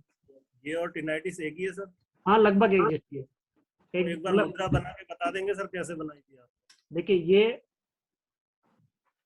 मिडिल फिंगर को दबाना, मिडिल फिंगर, मतलब इस पे क्या है कि इस पे दो बड़े केस है। जो एक एम्स से रिजेक्टेड पेशेंट कोटा का है, उसको मतलब ये बोला गया था कि सर्जरी करने के बावजूद भी आपका ये संभावना नहीं है ठीक होने की, और वो हमारे पास में 3 बार यहाँ आया था राउरबाटा, क्योंकि यहाँ पे ये एक डिपार्टमेंट ने एक फैसिलिटी डेवलप की हुई है जहाँ पे मैं ऑफिस आवर के बाद में मंगलवार और शुक्रवार को पेशेंट देखता हूँ। तो ये इसका अभ्यास उससे कराया गया था और केवल इसका अभ्यास करने मात्र से वो ठीक हो गया है। इतना सर वो इसका टीडी है, बीडी कैसे करना है? इसको देखिए ऐसा मैं ये बोलता हूँ कि परफेक्ट रिजल्ट चाहिए तो बीडी करना चाहिए 25 मिनट वाइज। बस थोड़ा तकलीफ आएगी शुरू में, मतलब इसको जैसे क्योंकि मैंने इसका अभ्यास कर रखा, मैं कोई सी भी मुद्रा मतलब घंटों तक कर सकता हूँ, मगर सामान्य व्यक्ति जब करेगा तो ये अंगुलियां दर्द करने लगेगी। तो केवल इसमें यह कि यदि आपने टीडी किया, टीडी यानी कि ट्राइलोस 15 मिनट 3 बार, यदि 14 मिनट तक करके इसको छोड़ दिया तो वो 0 पे हो जाएगा, उसको वापस आपको 0 से 15 मिनट लेके आना पड़ेगा। मतलब पूरा 15 मिनट तो कम से कम करना ही पड़ेगा अपने को। 15 मिनट 2 बार, 15 मिनट 3 बार, मतलब टोटल ड्यूरेशन 45 मिनट करना है। और उसके साथ साथ देखिए ये जो पोर्शन है ना, ये मिडल फिंगर और रिंग फिंगर के बीच का ये छोटा सा वी नोच बन रहा है यहाँ पे ऐसा आप दबाएंगे तो यहाँ पे अनबेरेबल पेन आएगा, जिसको टाइनाइटिस है या स्विमर्स ईयर है या कान का कोई भी डिसऑर्डर है।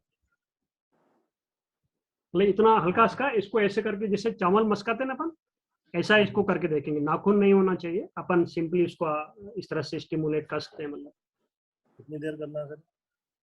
ये मतलब ये स्टिमुलेशन में भी 5 to 10 सेकंड, 5 सेकंड 10 सेकंड दबाया छोड़ दिया, 5 सेकंड 10 सेकंड दबाया छोड़ दिया, बस ऐसा दिन में 2 बार कर लें। दिन में 2 बार? 2 बार कर लें बस।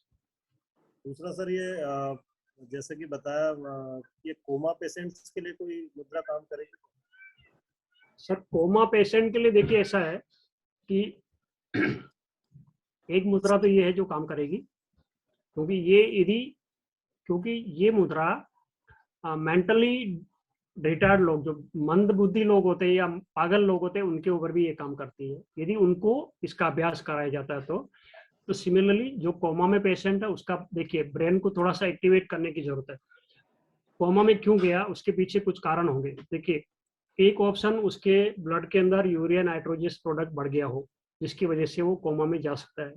एक्सीडेंटल इंजरी से है। हाँ, एक्सीडेंटल इंजरी से है। क्या ब्रेन इंजरी थी?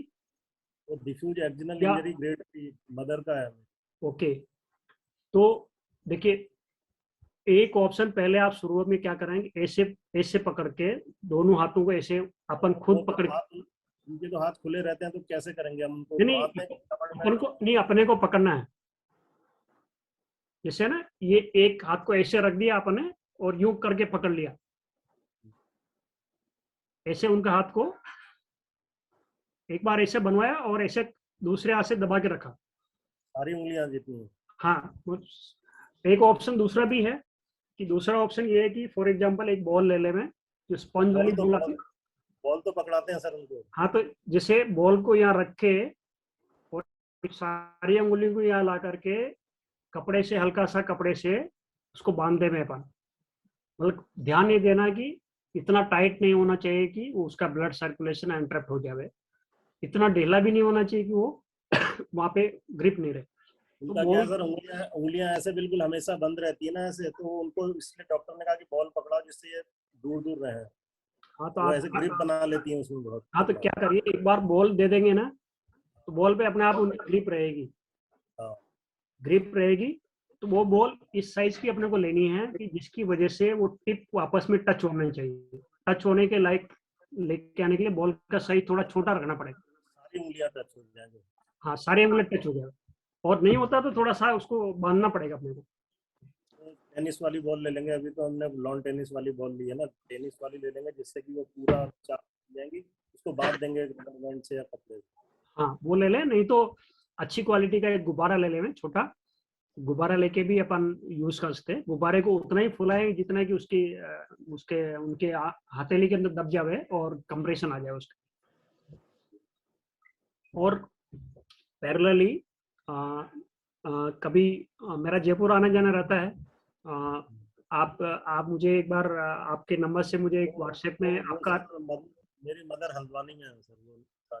ओके, हल्द्वानी है, तो एक काम करेंगे, आप कभी देखिए, क्योंकि क्या पता इस बार इस बहाने आपसे ही बात करवा रहा है, तो ऐसे कुछ केसेस हैंडल किए मैंने, जो कोमा वाले पेशेंट थे मुंबई के अंदर।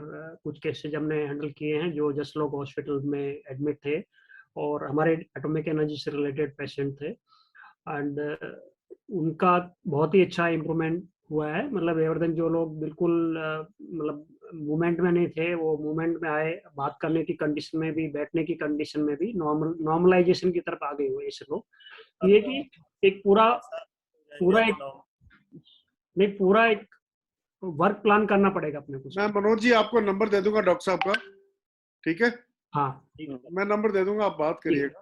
अभी सुषमा जी आपका प्रश्न, सुषमा जी अपने आप को करिए अनम्यूट। सुषमा की बेटी है। जी, चारुषी। हाँ रिचा, बताइए। मुझे हाथों में बहुत, हथेली में और पगथली में पसीना आते हैं, तो उसके लिए कोई मुद्रा वगैरह कुछ होती है पर्टिकुलर? देखिए, वो जो पसीना आ रहा है इसका मतलब आपकी बॉडी में जल तत्व बढ़ रहा है, तो आपको ये मुद्रा बनानी है। स्मॉल फिंगर को रादर आप क्या करिए, दोनों को एक साथ बना लीजिए, किडनी मुद्रा कर लीजिए आप। इसका आपको अभ्यास, ये बहुत आसान है क्योंकि इसमें 2 अंगुलियां एक साथ लेने से आपके ज्यादा लोड नहीं आएगा। आप देखिए, आप क्या पढ़ाई करती हैं या? जी, पढ़ाई करती हूँ, सेकंड ईयर कॉलेज।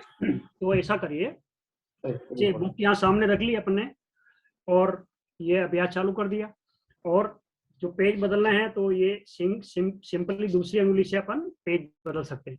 तो इसको आप कोशिश करेंगे 25 मिनट ट्वाइस करें, 25 मिनट ट्वाइस करें, 2-3 दिन के अंदर ही आपको रिजल्ट आने लगेंगे इसके। ठीक है, थैंक यू। विजय गुप्ता जी ने भी हैंड राइज किया हुआ। हाँ जी, बताइए, अनम्यूट करिए। सर मुझे पूछना है, यूट्रस का कोई प्रॉब्लम हो तो क्या कोई मुद्रा है? देखिए, यूट्रस के प्रॉब्लम के लिए एक तो इस मुद्रा का, ये जो किडनी मुद्रा है इसका अभ्यास भी मदद करेगा। साथ साथ यहाँ पे ये जो हमारा क्रीज है इससे ये 3 अंगुल का एक एरिया रहेगा। ये जो पूरा एरिया है, ये पूरा मतलब यहाँ से लेकर के ये पूरा एरिया, इस पे अपने को स्टिमुलेशन करने की जरूरत है। आप देखते हैं ना, जैसे ये जो जैसे माला होती है ना, अपना मोती वाली माला होती है। Yes sir. बहुत से लोग जैसे यहाँ पे वो माला पहनते हैं, जो साधु संत पहनते हैं ना, ओके सर। ऐसी एक अपने गले की जो माला है, मोती वाली माला या तुलसी वाली माला या कोई सी भी जो माला है, उसको अपन ऐसा राउंड राउंड बना करके इसको इतना एरिया को कवर कर लेंगे, और फिर वो जो मोती जो रहेंगे उसको थोड़ा सा दबाएंगे अपन। और यदि वो नहीं हो पाती तो ये एरिया है पूरा, मतलब ये यूट्रस की कोई प्रॉब्लम है तो यहाँ पे आप दबाएंगे तो आपको अनबेरेबल पेन आएगा, यहाँ पे अनबेरेबल पेन आएगा। साथ साथ इसी का जो है पैर का जो एडी वाला पोर्शन जो है ना, एडी जो पैर की एडी रहती है, एडी से टखने के ऊपर का एरिया, जो टखना है ना, टखने के नीचे एडी के अंदर ट्रायंगुलर एरिया बनता है, तो वहां पे भी यूट्रस के पॉइंट्स होते हैं, तो वहां पे भी अनबेरेबल पेन आएगा। तो वहां पे देखिए, ये पाइजेब जो पहनते हैं ना, पाइजेब जो पहनते हैं, पाइजेब है या पैरों की कड़ियां हैं, चांदी की कड़ियां हैं, या ये जो चीजें की जाती थी, बेसिकली ये ऑर्नामेंट नहीं है, ये हेल्थ मैनेजमेंट के लिए टूल्स है कि वहां पे प्रेशराइजेशन होते रहना चाहिए, पॉइंट में दबाव पड़ते रहना चाहिए। यहाँ पे भी जो कड़े पहनते हैं या चूड़ियां पहनते हैं, वो इसलिए पहना जाता है कि यहाँ पे दबाव पड़ना चाहिए। तो आपके जो यूट्रस के केस के अंदर वो करना चाहिए। प्लस एक हिप बात जो है, कटिस्नान जिसको बोलते हैं ना, टब के अंदर इस तरह से बैठा जाए कि यहाँ से नीचे का पोर्शन और घुटने से ऊपर का पोर्शन पानी में रहना चाहिए, तो इस तरह से उसका मैनेजमेंट हो सकता है आसानी से। Thank you sir.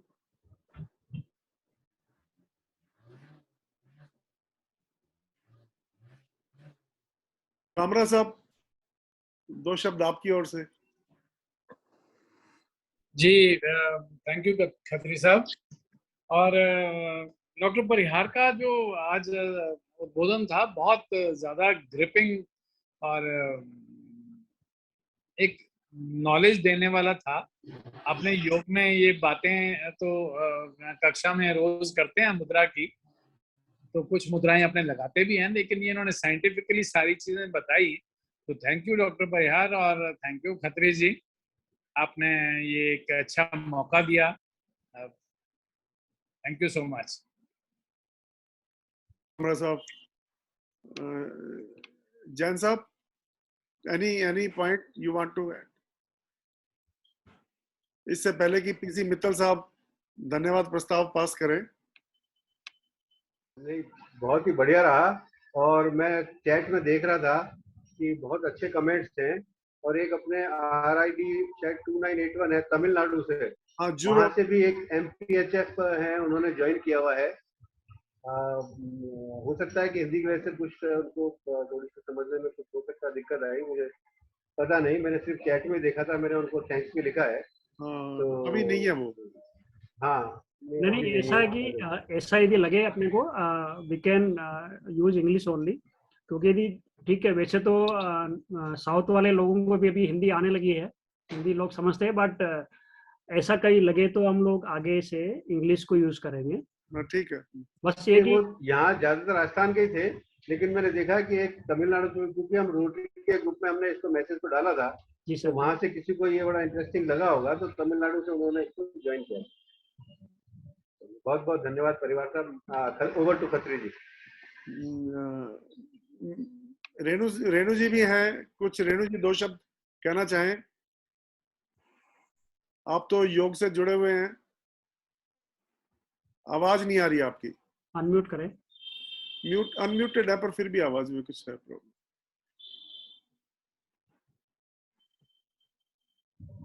ऑडियो में लगता है कुछ प्रॉब्लम है। रेणु जी, आवाज नहीं आ रही है आपकी, या तो उसका जैक हटाइए, तो जैक लगा रखा हो, ईयरफोन लगा रखा हो तो वो हटाइए।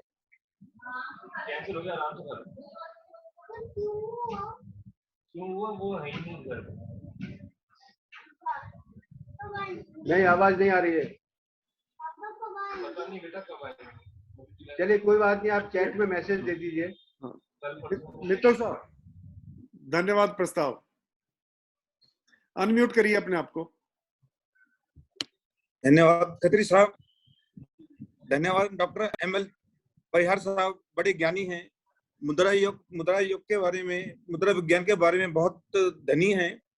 इनकी बातों से ऐसा लग रहा है बहुत खजाना है सब योग विज्ञान के बारे में। सभी रोगों का इनके पास इलाज है और बड़े सरल शब्दों में हमारे रॉयल भाइयों को इन्होंने वायु विकार और डायबिटिक और ये अपने ब्लड प्रेशर के बारे में जो तरीके बताए हैं योग, सिंगल मुद्रा, डबल मुद्रा के बारे में बहुत ज्ञानवर्धक है। और हम लोग भी योग करते हैं सवेरे, उसमें कुछ मुद्राएं लगाते हैं, लेकिन जो इन्होंने समय बताया है, इतना समय तो करीबन करना ही है, इससे कम करेंगे तो जीरो हो जाएगा। ये बड़ी अच्छी बात बताई है और मैं बहुत बहुत धन्यवाद देता हूँ परिहार साहब को, बहुत अच्छा समय निकाल करके जो हमें समय दिया, और विशेषकर खत्री साहब का जो इन्होंने आपको इनवाइट किया, और रॉयल भाइयों को इतना अच्छा हमको ज्ञानवर्धक सेशन शुरू किया। और मैं बहुत सबों को धन्यवाद प्रस्तुत करता हूँ सर, और आगे से फिर दोबारा इसको कराया जाए सर। धन्यवाद सर, बहुत बहुत तो धन्यवाद, बहुत बहुत धन्यवाद सबका। सब लोग आए, सब लोगों ने इसका लाभ उठाया। और परिहार साहब, हम आपको बार बार डिस्टर्ब करेंगे और यस सर प्रचार प्रसार अधिक से अधिक हो। मैं सबको शुभ रात्रि, और सब लोग इसके बारे में अधिक से अधिक ज्ञान प्राप्त करें। एक टॉपिक खुला है, आज पूरी चीज नहीं पता लगी, आज केवल एक खिड़की खुली है दिमाग में, और इस खिड़की को हमें खोले रखना है। सबका धन्यवाद, सबको शुभ रात्रि। धन्यवाद। शुभ रात्रि।